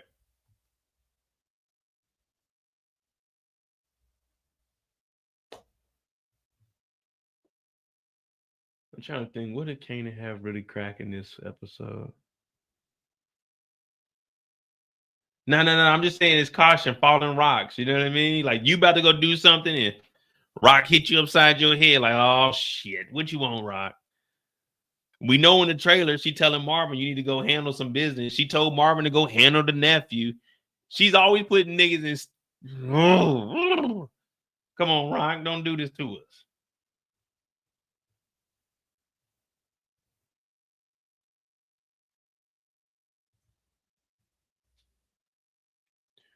All right, young Kanan. Kanan got the new apartment. Now, the first thing that I was peeping in the new apartment, everyone used to have a light like this. Now, it took us years to get a light like this. Y'all may have had money, but growing up, we didn't get a light like this till probably like late 90s. We had a black one with gold knobs, and it was in the living room. And me and my brother liked it so much because it had the turning knob on it. That was the only light we had in there. Well, obviously your old lamps in the room, but this one it had 2 lights on it, the tall light and then the mid light. You had to crank it. You turn it one time for the top light, you turn it again for the second light to come on, and then you turn it a third time and it turn them all off. You couldn't have the small light on by itself. So it's tick, tick, tick. That's the only thing you had on there. 3 clicks. Yeah, and that lamp, those lamps, those are real hot too. You touch the light bulbs, they're a little bit light bulbs. We used to stick our hand in there and just like burn ourselves just to do it because we were fucking kids. We stand on the side of the couch, stick your finger in there and just burn your hand a little bit. Just shit. So what you do, lick your finger a little bit and then touch it because you can hold it a little bit longer because it's wet. But yeah, we used to just do shit like that. I don't know why. But that's what we do. But Kanan had his own apartment. He invites Jukebox over. Now, did Kanan really make any mistakes? I won't say Kanan really made any mistakes. He did pay off Snaps and Pops. He did go and talk to Stefano. I won't call talking to Stefano a mistake because right now we're learning the game. So this is a learning experience. Remember, we were talking about failures. This is a failure that Kanan has to go through. Just like what he went through with Snaps and Pops when his mom was there. He needed that to understand how the game actually works. You can't just be freelancing and doing whatever the hell you want. There is some structure, especially when it comes to these other criminal organizations. So Snaps and Pops, you got to act accordingly over there. And then Stefano lets him know, when you come over here and fuck with the mob, we don't fuck with you, little nigga. We fuck with your mama. So don't you ever forget that. And remember that your mama loves you enough to get $500,000 for you because I wouldn't have did that shit. So I'm assuming they gave the money back, obviously, because Stefano would have been on their ass for $500K. But see, Kanan, at this point, he's thinking that he knows everything. Him and Jukebox, you can tell they brother and sister. Yeah, we know they cousin, but that's how close they are. They both think they know everything. Rock told Kanan back in season 1, you think you know everything, Kanan. You don't know nothing out here. You don't know nothing. And Stefano reminds him, you're only alive because of your mama. Because we would have been out on your ass. Snaps and Pops, you only alive because of your mama. We would have been out on your ass. So Kanan's got to realize that this game ain't no joke. The only people we see Kanan punking is civilians. OC, he ain't really a civilian. Famous, he ain't really a civilian. He got a body. The dude that had the courier service, you ain't seeing Kanan chump nobody for real. Scrappy ain't take him serious. Ain't no one in the streets fearing Kanan unless they a kid that ain't really in the game. But Kanan got to learn. Kanan's getting that respect. But he leaves Jukebox and Crystal here to talk it out. Now, I did have a theory that Jukebox are going to feel a certain way about Crystal, not only because of the fight. We didn't really get into it with Jukebox because it wasn't really necessary. We'll just talk about it here. But I was thinking maybe Jukebox is going to look at Crystal as the one that potentially set them up because they got robbed right after she wanted to leave. Now, this is an awkward situation because Crystal says she loves Kanan. Obviously, she don't know what the hell that is at this age. But she says she loves Kanan. And Kanan and Jukebox are real close, like brother and sister. Now, Jukebox is probably looking at it as, damn, Kanan, they jumped me. She's pulling Kanan away from me, trying to get Kanan to go do what she wants to do. So there's going to be that divide also. But they did try to jump Juke. But Kanan wants them to fix that because he fucked with Crystal and Juke is his sister. But he leaves them here, and we ain't really worried about none of that. Because, you know, I thought Juke at least going to slap her. You know what I mean? Juke should at least got a slap in. Like, bet they tried to get me. She like, well, you did beat him up. Man, fuck all that. But anyway, Kanan leaves them to talk it out. And then he got to go talk to Snaps and Pop. He was actually on the move all weekend. He goes and talks to Snaps and Pop. This is when they're asking him, who does he want to be? Who does he want to be seen as? He also paid that money back. So for Kanan, it's like, all right, what's the next step? But remember, everyone has business throughout the city. Quan is with who? Quan is with Stefano. He's over on that side. Snaps and Pops, they don't have a plug. They don't have a connect. All they do is have the money.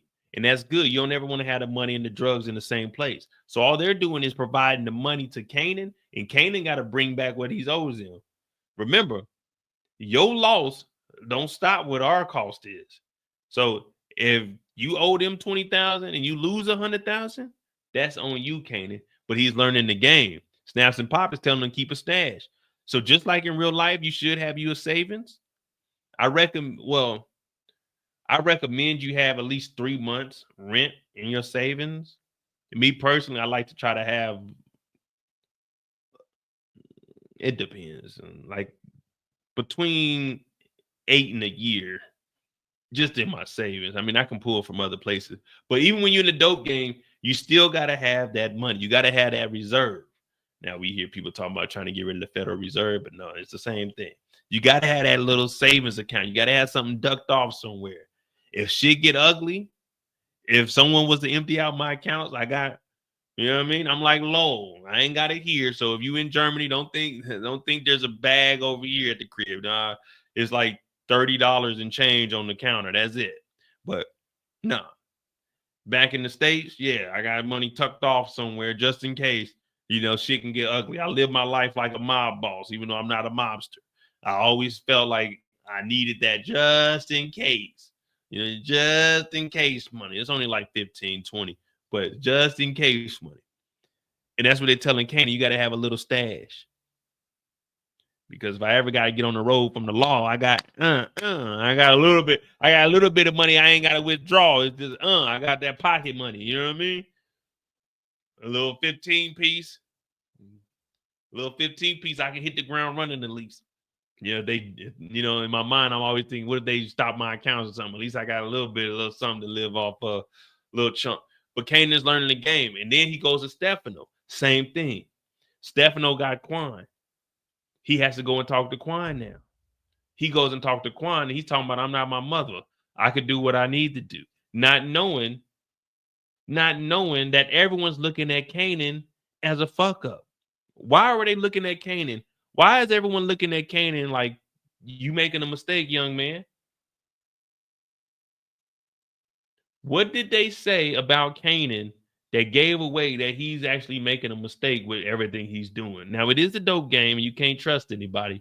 But what did they say to Kanan that stood out, showing like, hey, Kanan, you making a mistake right now. This isn't something you should be doing. But it's the same thing. It's the exact same thing. This is bad. This is bad for Kanan.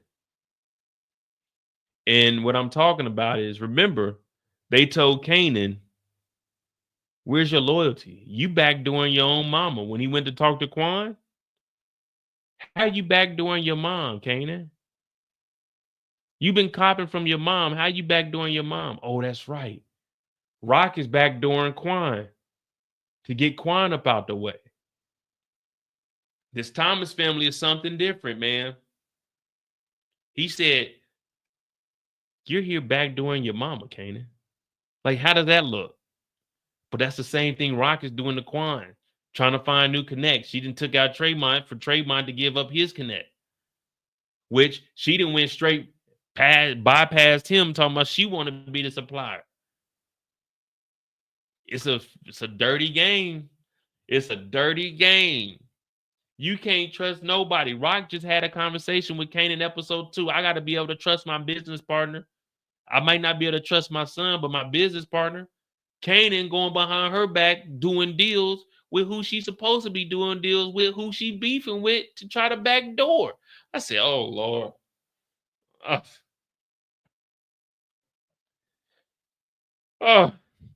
This damn Thomas family. We ain't going to get nowhere. We're going to be at war with each other before we go at war with Unique.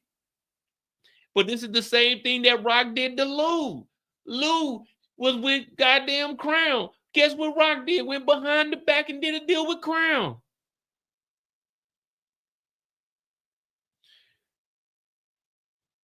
Rock was with Tremont, went behind Cartier and set Cartier up and got him knocked. Dog, everyone's just double crossing everyone. Everyone's double crossing everyone. I'm like, what the hell? This ain't right. This ain't right at all. This is not right at all. Rock ain't kin to Quan. That's the game. Yeah. She ain't got to be kin to Quan. She's not treating Kanan. Remember, she's not treating Kanan as kin. Kanan is a business partner. Rock said, I can't trust my son. I have to be able to trust my business partner. She told Kanan, you're not my son. You're my business partner. You don't mix business and family. No, Rock made that clear. And that was right after she couldn't stand up for him when it came to snaps and pop. Because I didn't make those deals with you, Kanan. She threw her son up under the bus there. There's no kin in the dope game. This is the dope game.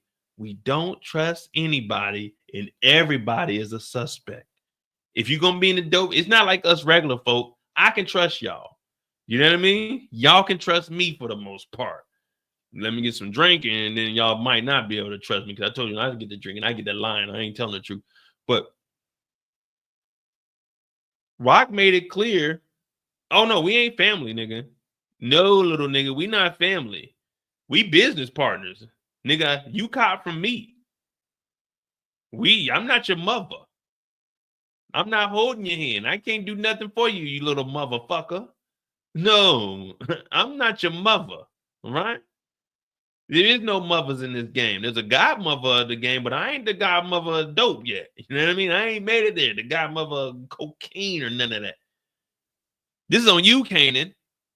You made the decision. You lucky you got a mama that cared for you, like Stefano said. Because if not, you may have wound up in them bushes.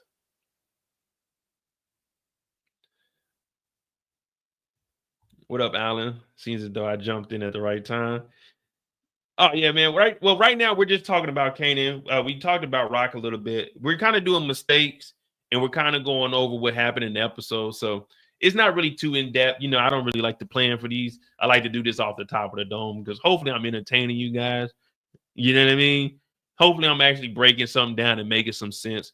I know a lot of times you guys get on these lives and be like, man, what the hell are you talking about today? But I be trying to make sense out of it. You know what I mean? I be trying to think of things logically. And I'm always trying to figure out what the hell's happening next. But Kanan, he just went through a whole learning process this episode. That's all we've seen. Every person was feeding him a little bit of the game, a little bit of the game, a little bit of game, a little bit of game, a little bit of game. Lulu was talking to him about Famous. Quan was talking about him about backdooring and how the dope game is. Stefano was letting him know that you only here because of your mama. Snaps and Pops was telling him, all right, well, you see how things are going now. Here goes some money. Put this in your pocket. But remember, your losses don't stop our revenue. You know, our cost of living, our return on investment is 20% off everything. Just like Quan hitting your mama over the head. Bing, pop, boom, pop, bam. 20%, put it in my hand. Kanan coming over here talking about I ain't my mother. I can do my own thing. So right now, it ain't nobody in the thing. Like Kendall said, it's all a part of the game. And that's where we at right now. It's all a part of the game. Rock and Kanan are no longer mother and son. No more mother from Kanan. Her name is Rock. That's it. Rock. It ain't no Raquel. It ain't Mama Thomas. It ain't Mama Rock. It ain't mother. It ain't nothing but Rock. Rock is our op right now. Starting episode 5, Rock is Kanan's op. We ain't going to Rock no more. We going directly to Quan. We don't want Rock's help no more. We going straight to Quan. Quan ain't about to be supplying Rock no more because she trying to backdoor with the connection she got from Tremont. So, we all ops now. We all on different sides. We picking sides. At first, it was Rock and Quan. Then it was me over here by myself with Kanan. But now Kanan and Quan, they done teamed up. Rock done went behind his back. It ain't no more family no more. It's over with. The Thomas family is done. We're good. We don't need no more Thomas family. Lulu doing his own thing. Marvin and Jukebox got their own capital murder on their hands. Oh, yeah, everyone's on their own now. There's no blood no more. Money is thicker than water. Yeah, money is thicker than water because they say blood is thicker than water. So that means blood is 2 times thicker than water, which makes money 5 times thicker than blood. Oh, my goodness. Oh, my goodness. Ain't no more family. Ain't no more. There is no more Thomas family. Rock said she can't trust her son. She got to trust her business partner. She made it clear, I am not your mother. I'm your business partner. I didn't make those deals with you and Ronnie. She's making it clear, I am not your mother. I am somebody that I got my own shit to worry about. Quan said you going behind your mother's back. It's a dirty game. Now your mother's going behind Quan's back. It's a dirty game. Stefano was saying that your mama saved you, but you really set it all up to get Ronnie up out of here to make sure that you was good because you didn't want anything that had to do with Rock besides copping from her because Kanan put that wedge in there. Rock put a wedge in there, and now they both hammering on that motherfucking wedge, and we are divided. There's no more Thomas no more.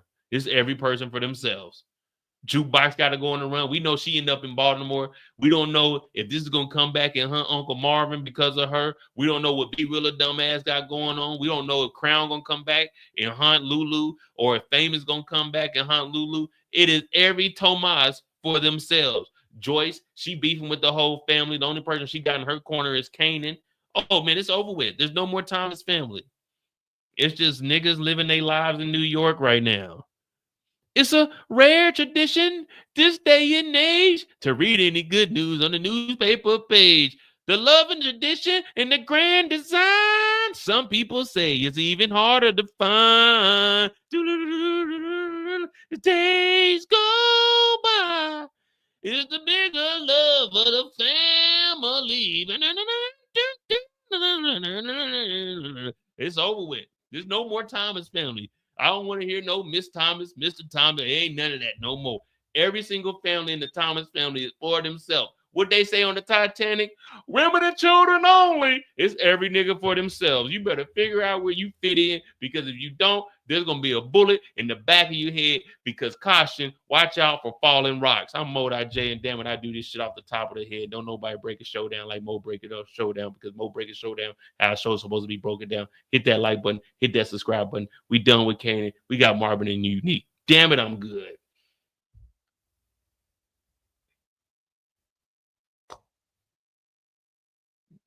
Damn it, I'm good. Hey, ain't no one doing this for y'all, man. What up, Slim? Nicola, what's going on? Tia, what's going on? Yeah.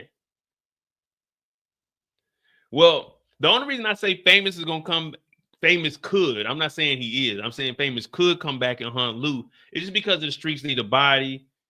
any kind of connection like that with the record label. Remember how they've been doing Crown and Bulletproof? It could just be some insight, like, hey, they start asking Lulu questions.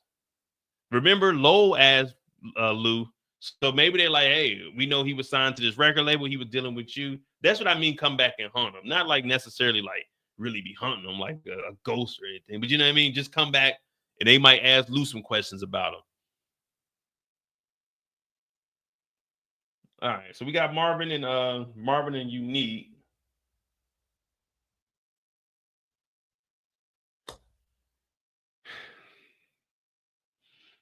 Oh yeah, I did reapply. I'm trying to get them to pay for my PhD. I'm gonna go ahead and do my PhD. You know what I'm saying? I'm gonna go ahead and try to be a doctor, but I'm gonna try to get. I'm gonna get my PhD in something simple.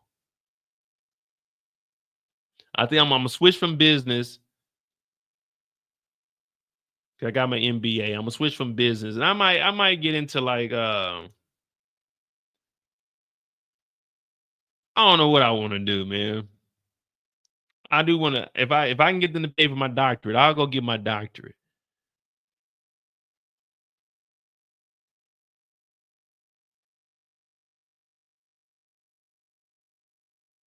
Then that'd be cool. All right, we got Marvin up next. I am a doctor though, guys. Don't forget that. We got Marvin up next, and then we'll finish off with Unique. Did Marvin really make any mistakes besides catching that body?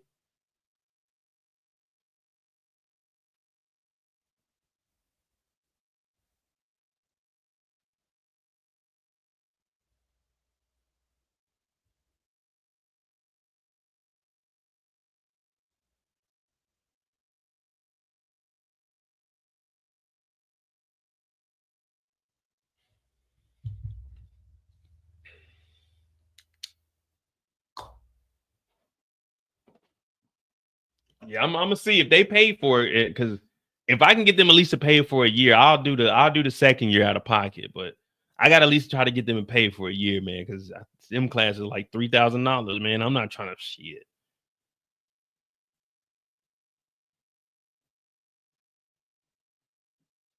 I might do human behavior, you know what I mean? Give me a PhD in that shit, so I can just fucking sit around and watch people. You know what I mean? Open up my own firm, a law firm too. You know what I'm saying? We'll see. We'll see if I even got the patience to do that. But all right, we got Marvin up. Let me see. What all did Marvin do? Marvin got Trayvon, Marvin and Juke, Marvin and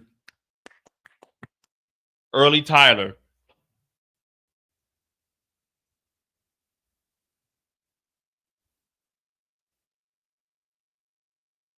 Adjunct teaching. No, I don't want to be like no teacher or anything. Be a professor or something. All right, we got old Marvy Marv. We're just jumping around, so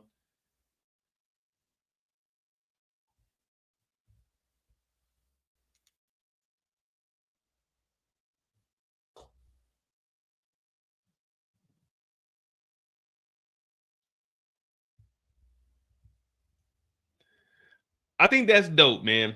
Hopefully what they start doing is giving us more after the episode airs. I like to see more behind the scenes photos. That's all of these photos, most of them I'm showing you are just the behind the scenes. So I think that's cool that we get to see that, man. That's the good thing about television and movies now. It's so fast paced and current. We can actually see what the hell was going on behind the scenes. But when it comes to Marvin, his mistake, we know what happened with Jukebox. We'll get to that. But Early Tyler, why, Marvin? Why? Now, we obviously know they haven't showed Early Tyler, but we're assuming that everyone already knew about Early Tyler. That's how they're making it seem. But in 4 seasons, we never seen or heard the family doing anything with Early Tyler, unless Marvin was going over there and that's how he was switching out his cars from Early Tyler. Marvin is trying to fix whatever he did with Stefano and that bookie by inserting Early Tyler. But he never vetted Early Tyler. We don't know who Early Tyler works with. Remember, Early Tyler is in the streets. Whoever got the money, Early Tyler's fucking with him. So how can we trust Early Tyler? But remember, Marvin told Stefano on the phone, you can get any old idiot to do that. So that right there should have been a clue for us. Did anybody catch that? Did anyone try to insert Early Tyler into it? Because I didn't think about it until they sat down and I was like, oh, that's what he was talking about. Marvin knows that Early Tyler ain't worth a damn.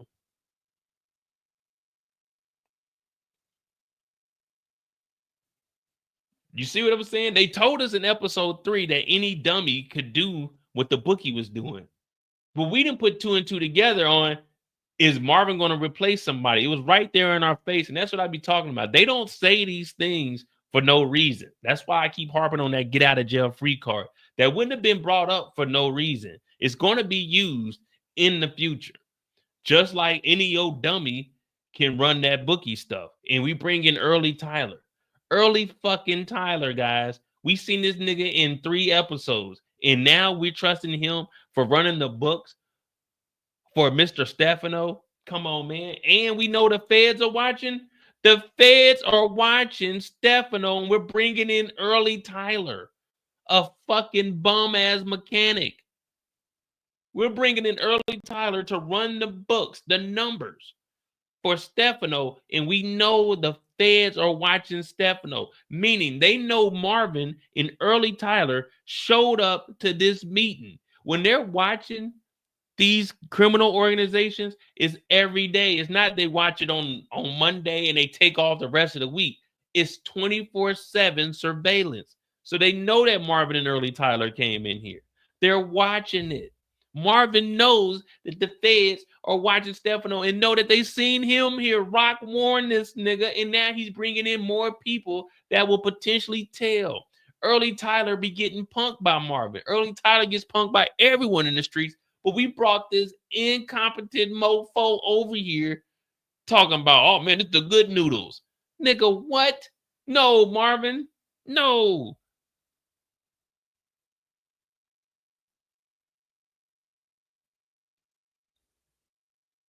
The bookie was a top earner, and now we're bringing in this low life fucking Early Tyler. I was looking at Marvin like, nigga, really?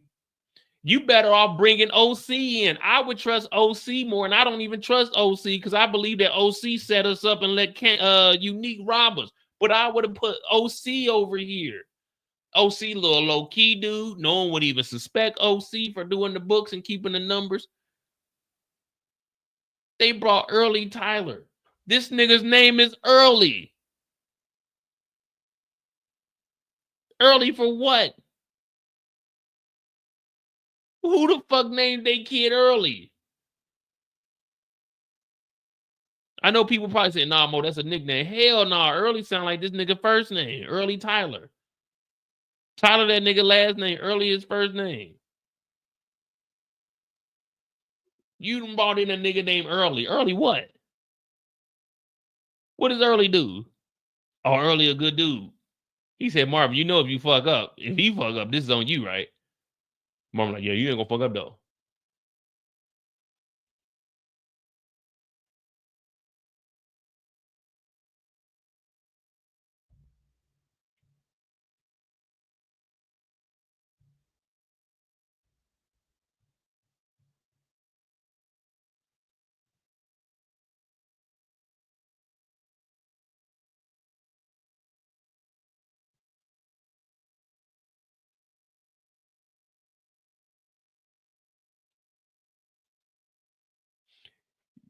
Hey, in this episode, what was the dead giveaway that Early Tyler can't be trusted? What was the dead giveaway that Early Tyler couldn't be trusted? It was one part that you knew he couldn't be trusted. Someone tell me what happened that Early Tyler couldn't be trusted, man.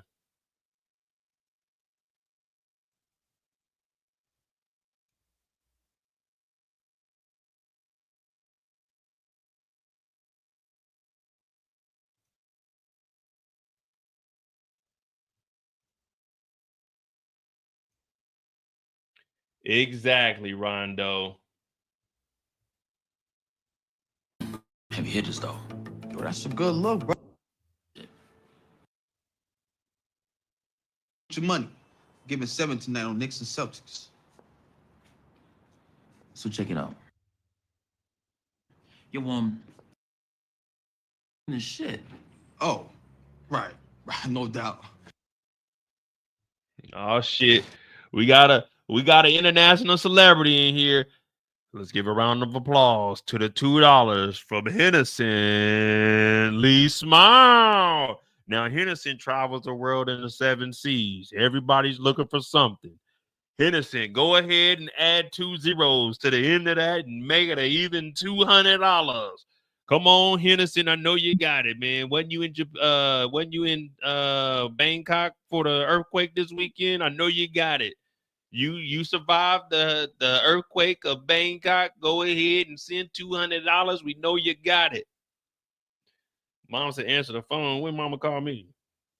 Oh, man, tell her I'm on the live, man. She just called 3 minutes ago. Tell her I'm on the live, man. Tell her give me like 20 minutes, man. I'm over here, man. We talking about washing hands. Come on, man. Hold on, chill. You wash your hands? From what? You said you was taking a shit. Oh, right. No. That right there was a dead giveaway that he can't be trusted.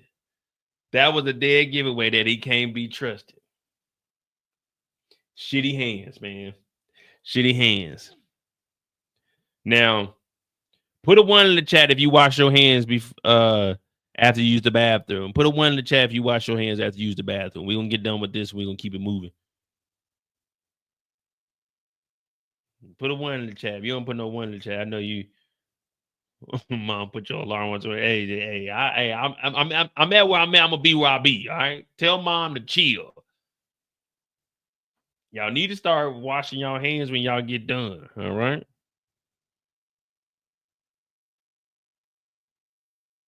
And say employees shall wash their hands. Now, what you little nasty mofos need to start doing is washing y'all hands before you use the bathroom. Yeah. Wash your hands when you enter in the bathroom and when you leave the bathroom. You going in there with dirty hands touching on yourself.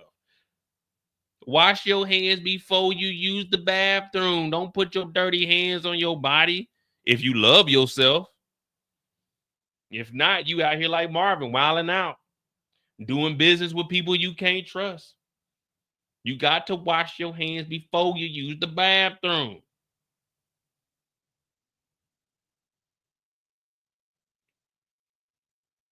Y'all thought y'all was cool, just pressing 1, huh? Y'all better wash them hands before you go up in that bathroom, go in there with them damn early Tyler greasy ass hands, touching on yourself. Mm-hmm. Said a capital 1. All right. So early Tyler is brought in for the damn Stefano bookie. Horrible idea. And then we obviously got the jukebox situation with the Thule, where Marvin went in there. He handled his business. He ended up getting whooped on in the end. Like, it's a street fight, so we got to be real. We fuck with Marvin, but he was losing that fight. He was winning at first, but it's easy to win a fight when you catch somebody off guard. Like, say you come over to my crib, and as soon as I open up the door, I'll just punch you in your shit. It's easy for me to get the drop on you. You know what I mean? Aaron did not know what was going on. So Marvin snuck him. It's kind of like how Unique got Ronnie. He snuck Ronnie, but once Ronnie squared up with him, it was over with for Neek. See, people say that Ronnie wasn't fighting fair because Ronnie used a pole, but Unique wasn't fighting fair because he didn't let Ronnie get up. He snuck him while he was sitting down. That ain't no fair fight. You ain't letting me stand up. You ain't letting me square up. So Aaron started getting on Marvin's ass. Aaron started winning. Marvin thought he was strong, thought he was just going to come in here and bully somebody in their house. No. Hell no. A triple no. Hell to the no. So Aaron went and grabbed a knife. Now, I don't know why he had a knife on the bookshelf. That's a weird-ass place to have a knife, but he had a knife there. I guess he knew if a nigga come and whoop my ass, if I can get to the bookshelf, I can get on his ass. So he grabbed a knife. So now Marvin ain't got the upper hand. We looking at Marvin like, damn, it's over with. I could have sworn Marvin was going to make it to the end of the season. I know he in season 5. Maybe it's a flashback season 5. Marvin over here, he didn't got stabbed up. all because he's fighting a battle that his daughter then got into off of Mara, who we don't even know what Mara got going on. Mara could be a piece of shit. Mara could have been terrorizing Aaron, and Aaron finally got some get back. Aaron could have been the one getting abused at the house, and he was just so mad he flipped out because she whooped his ass before she went out. We don't know the full story. That's why we do not insert ourselves into that personal business. Y'all call the police and y'all figure that shit out. But we don't know what was going on in that house. Mara is manipulating Jukebox. She could have been manipulating Aaron. She could have been putting antifreeze in there. Now, I'm not justifying what Aaron did, but I'm just saying we don't know what was going on in that house. And then we know Marvin pulled up, punched him in his shit. So you think that he ain't, if somebody come in your house and punch you, you ain't gonna try to take them off this planet? You ain't trying to make them go meet the guy that lives in 145-degree weather, 365 days out the year, 366 every 4 on a leap year, which was last year. So 2028, we'll get the next one. You think you ain't trying to delete that person? Hell no. Aaron had every right because Marvin came in there not knowing what was going on. Some people started singing, but this didn't have nothing to do with Jukebox. Jukebox was just innocently caught up in some crossfire by hanging with Mara, who was too old to be hanging with Jukebox. So Jukebox got us in this situation. Marvin escalated it by going over there, but he didn't know where he lived until he got the address from Jukebox. Then he got stabbed up because Juke told him to leave his gun. Now, if he would have went in there with his gun, he wouldn't have got stabbed. It just would have been a good-ass pistol whipping. He wouldn't have been fucking with Mara. He don't even know who Juke is. He wouldn't have been worried about Juke. But Jukebox froze Marvin up, told him to put the toolie down. Marvin went up there, got stabbed up, almost caught a goddamn knife to the damn heart. Jukebox caught a body, and now Marvin's DNA is all over that fucking apartment. DNA became prevalent in like 1991, 1992. This is 1993, so they really getting into it. Marvin is screwed because of Jukebox. And that there is Marvin's story, besides the Trayvon situation. But the Trayvon situation really ain't got nothing to do with Marvin. That's more of a rock story. You know what I mean? But none of this would have happened. None of this would have happened if Jukebox would have stayed her ass in the freaking military.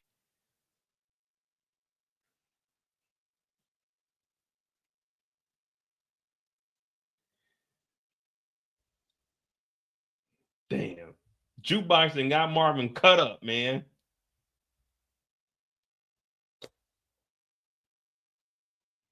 Yeah, you don't go in nobody's house.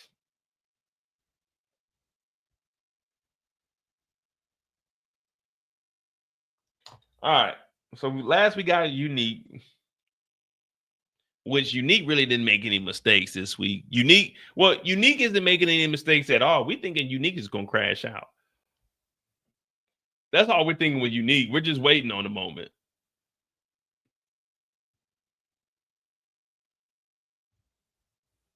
He thought it was Palomar.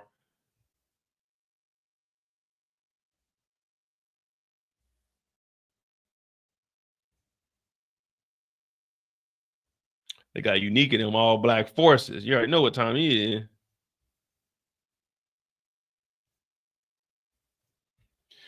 Yeah, we don't know what's going on inside that house, man. How would you feel if your significant other going out every night, hanging with the girls, eating with the girls, sleeping with the girls, farting around with the girl? How would you feel if your wife is out and about? Now, I'm not saying take it to the extreme that Aaron is taking it, but I come home early expecting your woman grace. Yeah. Somebody's been sleeping next to you. Yeah. That's exactly, matter of fact, before we go anywhere,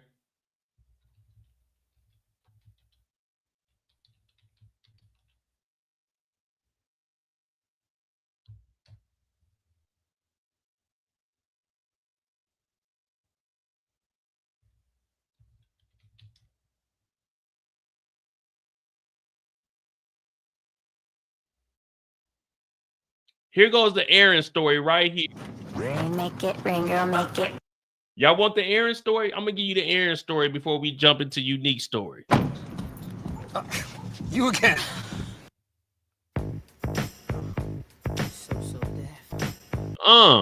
Let's bring those lyrics up so y'all understand what the hell's going on.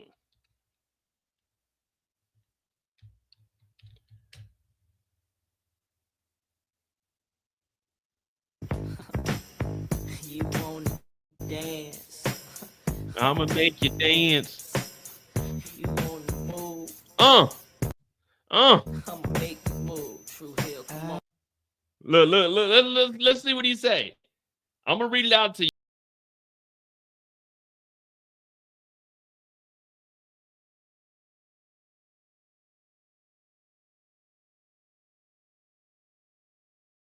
What is he saying? He feels that someone is getting next to his old lady. Somebody sleeping in my bed.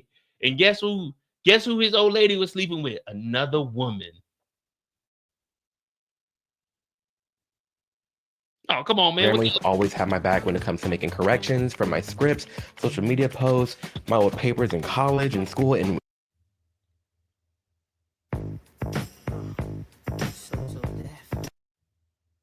You wanna move? I'ma make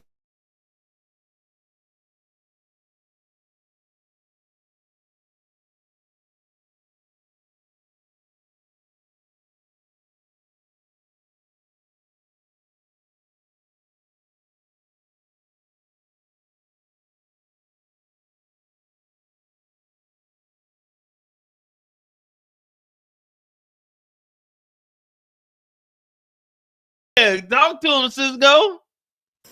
My friends keep Telling telling me me about a things thing is going on, but deep deep in in my my heart, heart, baby. I hope Don't that get it I'm wrong, wrong. nobody. Yeah. This is what Aaron is feeling. This is what Aaron is going through. See, if you're a woman, you don't understand how that is. You don't know that feeling. But you come home, you got a feeling that someone's getting next to you.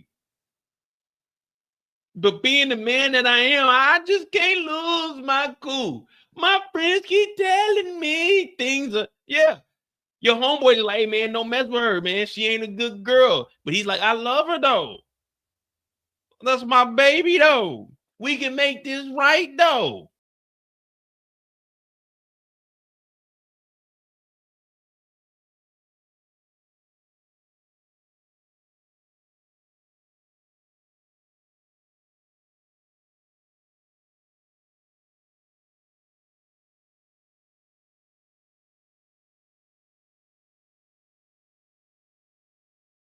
What that nigga Aaron do after he stabbed that nigga Marvin? He said,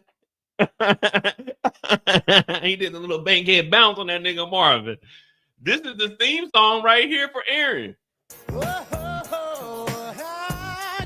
home early, expecting your warm embrace, but something is wrong and it's written.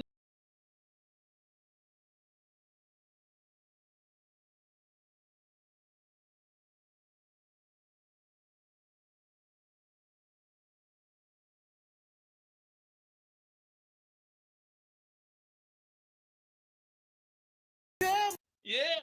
See, y'all don't understand what Aaron is going through. All we're looking through the lens of Jukebox. We love Jukebox, but not once did anyone say, what the hell's going on at the house?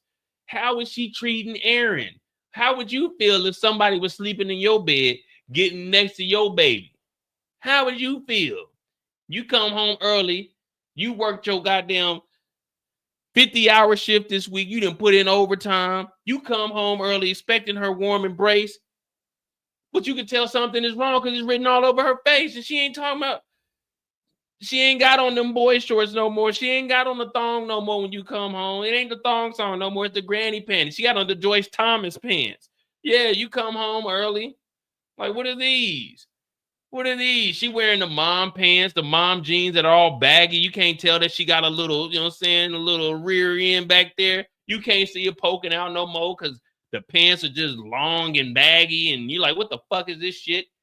Scrape it against the ground. She got on one of your tall tees and shit. Like, whoa, wait, what's going on? This ain't the lady that I married. Somebody getting next to you.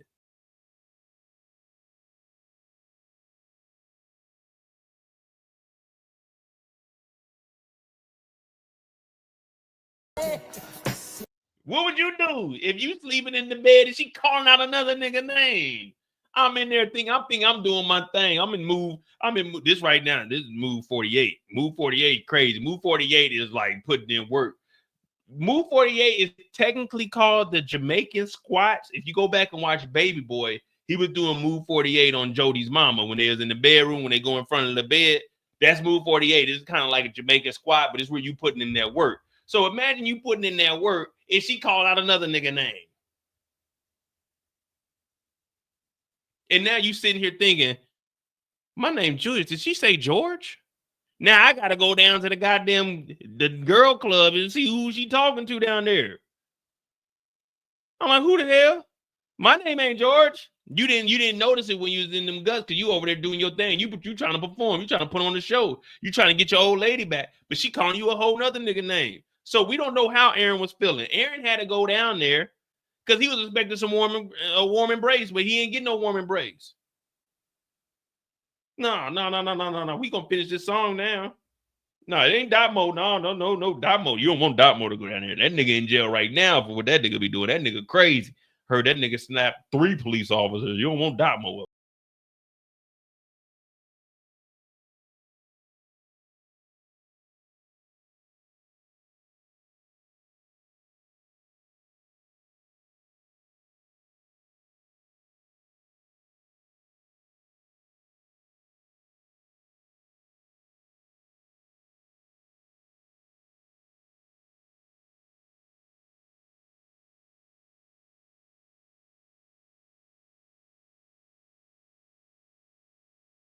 What do you want? What do you need? We here for you, but you playing Aaron.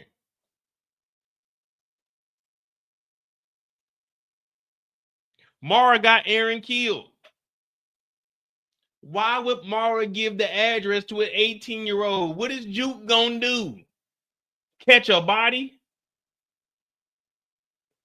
Mara used them.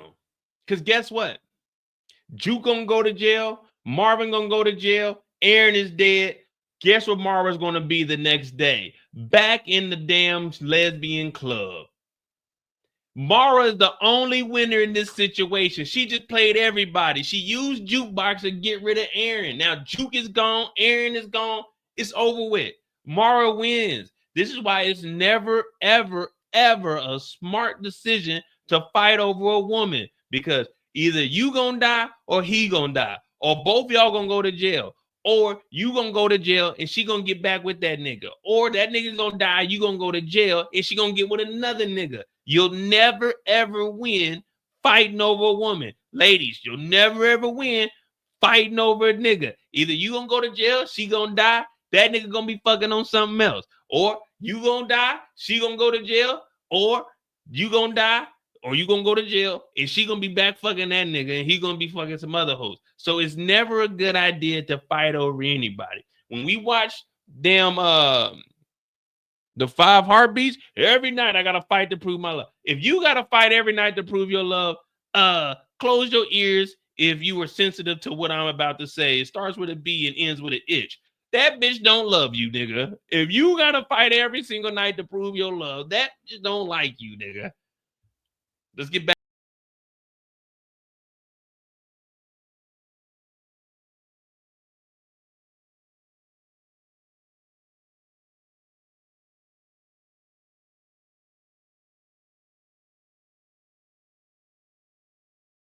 If you want to dance, I'm gonna make you dance. You know, I forgot what Brad's verse was like.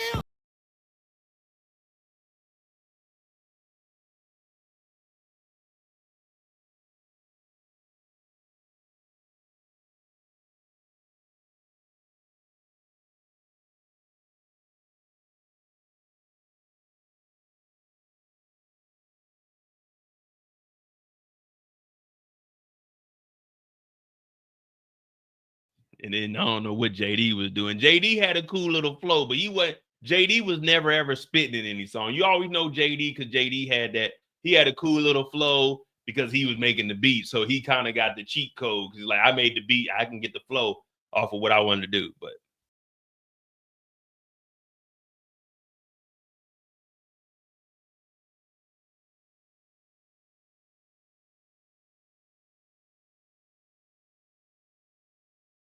Man, that's pretty much it of the song right there. And then they're gonna double back. Man, y'all know the song.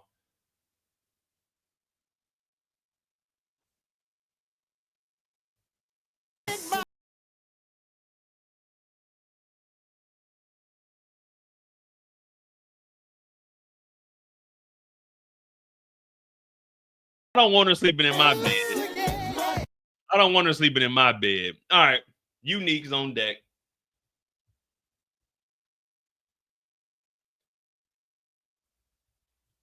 With that being said, no one knows what Aaron was going through, right? We all agree on that. Next up, we got Unique. Hit that like button, hit that subscribe button. Unique, no mistakes were made. If we're just being honest, no mistakes are made from Unique. As of right now, Unique is a unique character. We really can't judge anything that he's doing because he's on a path to straight crash out. So anything we see Unique do, we're in agreement with because there's really no point in disagreeing with what he got to do. At this point, he doesn't care if he lives. He doesn't care if he's deleted. He doesn't care about anything except for terrorizing Rock. And that's what he told Damon. She unalived both of us. I didn't take you out of Jersey. I like that you was hustling in Jersey. I like that you got away from all this. But we need to go do some sliding. So Unique, we can't feel any type of way about Unique at this point. We got to look at Unique as a real, I'm going to just put him as a ghost at this point because no one knows that he's alive except for Early Tyler. Damon knew, but Damon is dead, and obviously dead people can't speak. So he's really laying low for a little bit, trying to make shit happen behind the scenes until he can gather himself up. So I really don't have any disagreements with him because right now he's just doing what he got to do. He's trying to get back at Rock. And what did we say earlier? Oh, he ain't no kin to Rock. That's right. So he could do whatever he needs to do to terrorize her. Plus, this is finally some get back. All those years that Rock did all that foul stuff to him, getting him locked up, telling Howard to get him, sending him out to Jersey, and even though she didn't want him to work out in Jersey, not treating him fairly, having Marvin come and slide, shoot up the car. This is just payback right here. Everything Unique is doing is deserved on Rock. Now, it's unfortunate that the Thomas family got to be involved in this because we just said that the Thomas family is no longer a family. The Thomas family is in disarray. There is no Thomas family right now. Everyone's doing their own thing. The only connection that's really kind of solid is Marvin and Rock. But right now, Marvin, he can't even worry about that because of the situation with Jukebox. So it's really Juke and Marvin on their own thing, Rock on her own thing, Lou doing his music, and Kanan doing his own thing. It's either they backdooring each other or they using each other. Rock is using Marvin. Lulu is trying to stay away from the family because if not, that means Rock got to use him. Kanan was getting used by Rocky at one point, so he's trying to stay away from Rock and do his own thing backdooring her. So Unique really has the upper hand. Everyone's already divided. Now, they always tell you to divide and conquer. Unique doesn't have to do the divide. The family is already divided. All he has to do is go in there and conquer. Find one little piece that he can get to. Now, I always said since season 2 that Kanan was going to be that little piece. I know people, he's not Breeze. I'm not even talking about him being Breeze. I always wanted him to be partnered up with Kanan anyway because I thought that was a better fit for Kanan to actually learn the streets. They got more in common than Kanan does with Uncle Lou, with Uncle Marvin, or with Rock. Both of them want to be their own man. They want to stand on shit and do it their way. Now, the difference between Unique and Ronnie didn't want help from anybody. And that was the discrepancy between these two. Ronnie didn't want to be up under nobody. Ronnie just wanted to run wild, do what the fuck he wanted. Unique, he actually sits back and he's like, all right, let me put this together. Let me think some shit through. I got a strategy. Ronnie didn't have that. Rock, what is she doing? Rock, she moves emotionally also. When it's something that Rock wants done, boom, she don't take in consideration what anyone else is saying. Rock just does it. With Unique, he was at least talking to Warrell. You seen the loyalty between Warrell and Unique? Warrell took that back seat. Even though he was in charge, he took that back seat and let Unique get back in there because he knew that Unique was better at what he was doing, and he was fine with that. He played Rock, but Rock won't do that for anybody. Rock just gonna wild the fuck out and put you in front of her. Whenever something happens, what does she do? She puts somebody in front of her. Boom. Is it something going on with the mob? She puts Marvin in front. Go handle that. Something going on with Unique, Lou, you go in there and you go at Neat. You go set shit up. Rock always puts somebody in front of them. Kanan, he's willing to go out there and do it himself. Unique is willing to go out there and do it himself. Guess what happened? Unique and Kanan, what did they both do for Rock? Unique and Kanan, what did they both do for Rock?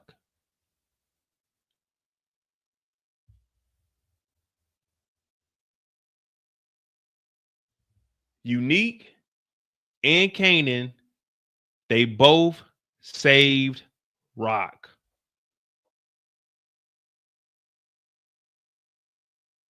Unique, when the mob came on over there and shot up Rock's crib, who saved her? Unique. The whole Ronnie situation, Ronnie was trying to get at Rock. But Kanan set it up to take out Ronnie. Kanan and Unique got more in common than anybody in the streets.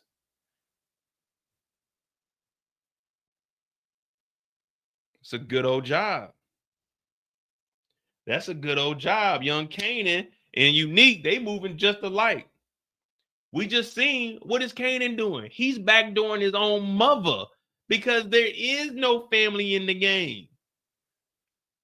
All that's going to do is push Rock and Kanan further away. And guess who's going to be right here waiting because he's really trying to get at Rock? Unique.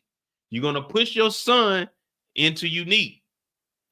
Unique is already there. Unique is in the shadows. He knows where Kanan's trap house is. He knows about OC. He knows about the dope. He knows about the drug. He already burned down the goddamn one of the restaurants. He just shot up one of the restaurants. He just shot up the whole warehouse.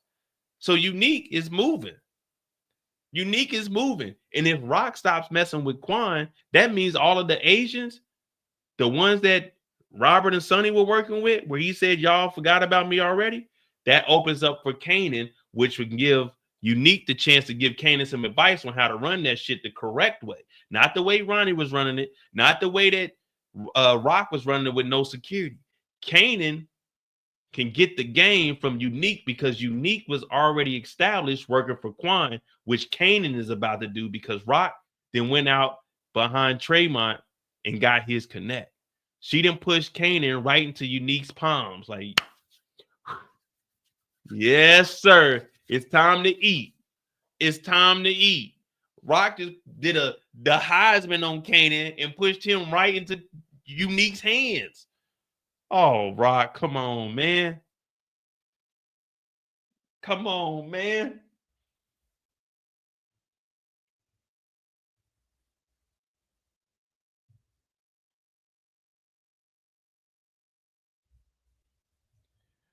Thank you, DeMarcus, for that $5. Imagine if Teresa find out that Unique saved Rock's life. Carmine, the guy who shot Marvin, should remember attacking Unique. I don't know if they're gonna go. I don't know if they're gonna go all the way back to Carmine. But we do know that. Remember, Unique got Sal's wife gave Unique Phil Russo's number. So that's where we're going to get the introduction to Phil Russo because he got the number from Sal's wife. So that's going to be interesting to see when they come into play next week. Because in the trailer we got where he's telling them we all need a partner in crime. So I definitely want to see how that's going to play out with Phil Russo because he's going to want to get even. Now, this is going to be better than the Damon situation because it was just Damon. You would think when Unique and Damon ran up in the spot, hey, Damon, you ain't got no friends? You ain't got like no homeboys or anything?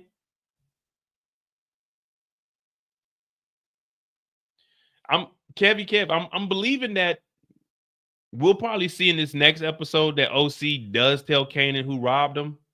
Because remember, they didn't show OC this episode. So I'm assuming next episode he'll probably be like, but Kanan, man, oh boy, he might come back or something.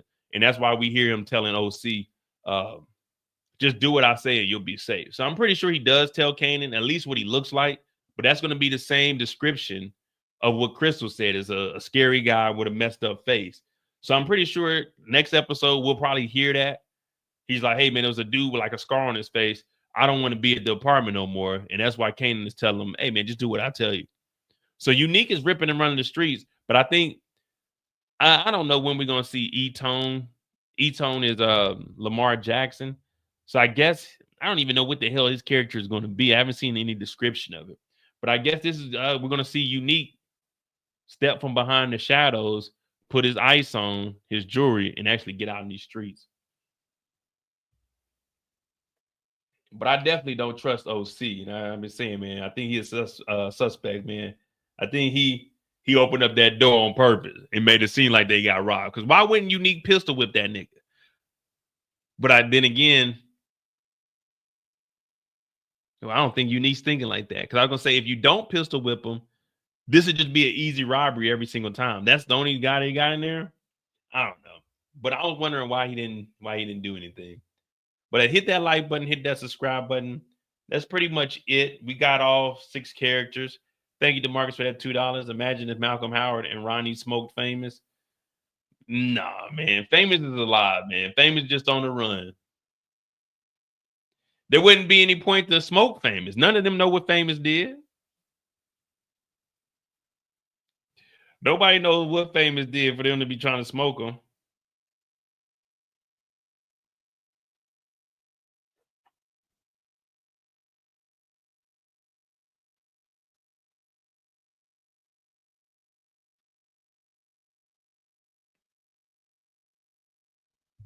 But let me know what you guys think. Interesting show. New photos did just drop for episode 5.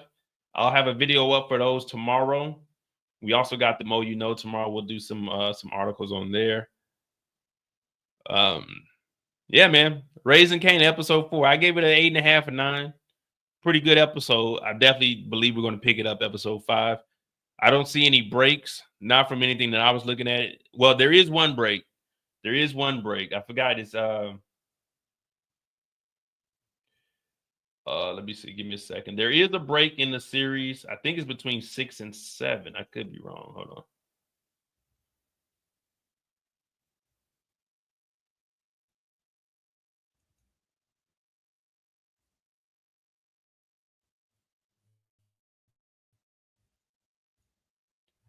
Episode 5 would be the 4th. So there's a break between episode 7 and episode 8. April 18th to May 2nd. So April 18th, we'll have 1 week off. So after episode 7, there is a week break, and then we come back episode 8, which is May 2nd, May 9th, and May 16th, and then we got a break till June.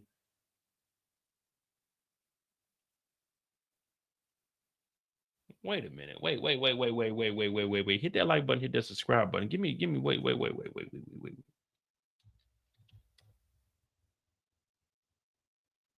Let me just verify something.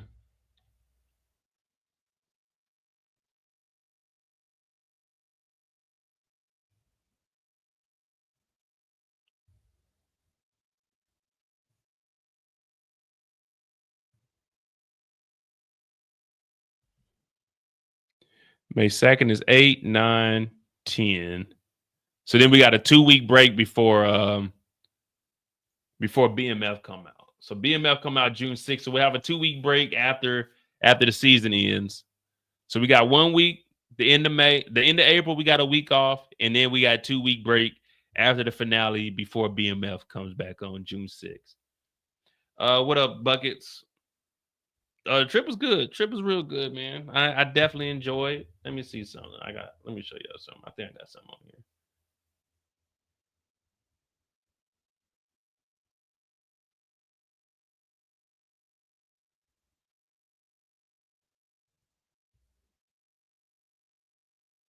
Yeah, I'm doing Last of Us, but I'm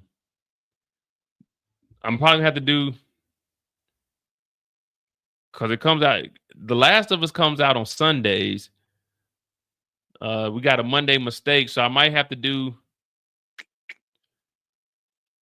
I might move Monday mistakes to see. It's gonna throw off everything, but I gotta do a recap. I definitely want to do lives. I usually do lives of Last of Us and not recaps. I don't know. We're gonna have to see how we do it. So Damn. Last of Us is Sunday. That's HBO. So Monday would be the best time for me to do it. So we might have to move Monday because we got Tubi Tuesday. Jeez Louise. We got us a full schedule. So what we can do, Monday we do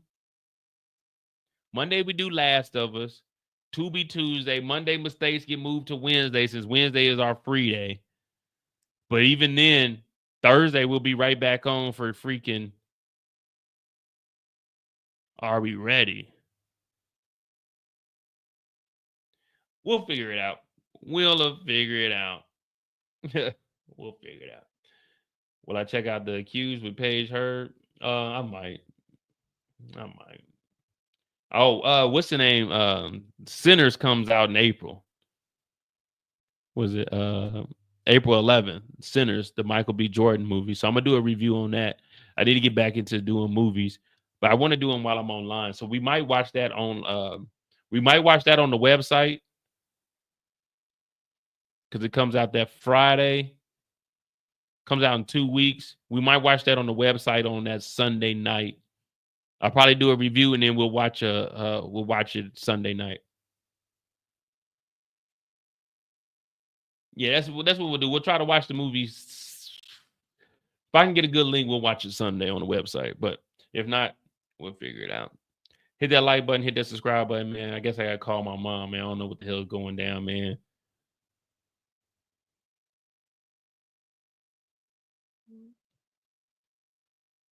See what the heck is going on here. Hit that like button, hit that subscribe button. I'm J. Support the channel. Cash App is not pinned in the chat, but Cash App is at the bottom of the screen. I'll pin it in the chat right now, though, if you like to support the channel. But remember, man, it's free to just hit the like button and the subscribe button. But if you like to support the channel, you know I definitely appreciate it. I definitely appreciate that. We had, 85 people in here tonight? We getting back in the algorithm, people. Friday, we do have the live show on the clock. We are back in effect. We're trying to get to 75,000 subscribers. We'll be at 62 we'll be at 52,000 by the end of the week, probably. Hit that like button, hit that subscribe button. Join the Discord, it's pinned in the chat also. If you want to talk about anything, movies, just get away from work for a little bit. Just be respectful. We don't really give a damn. Hit that like button, hit that subscribe button. I'll see you guys tomorrow, Tubi Tuesday, and we'll probably be on the Mo You Know. So have some articles, drop them in the Discord, and we'll go over them tomorrow on the live. I'm J. Monday Mistakes. Remember, you can run, but you can't hide. Thanks for watching. I'm out.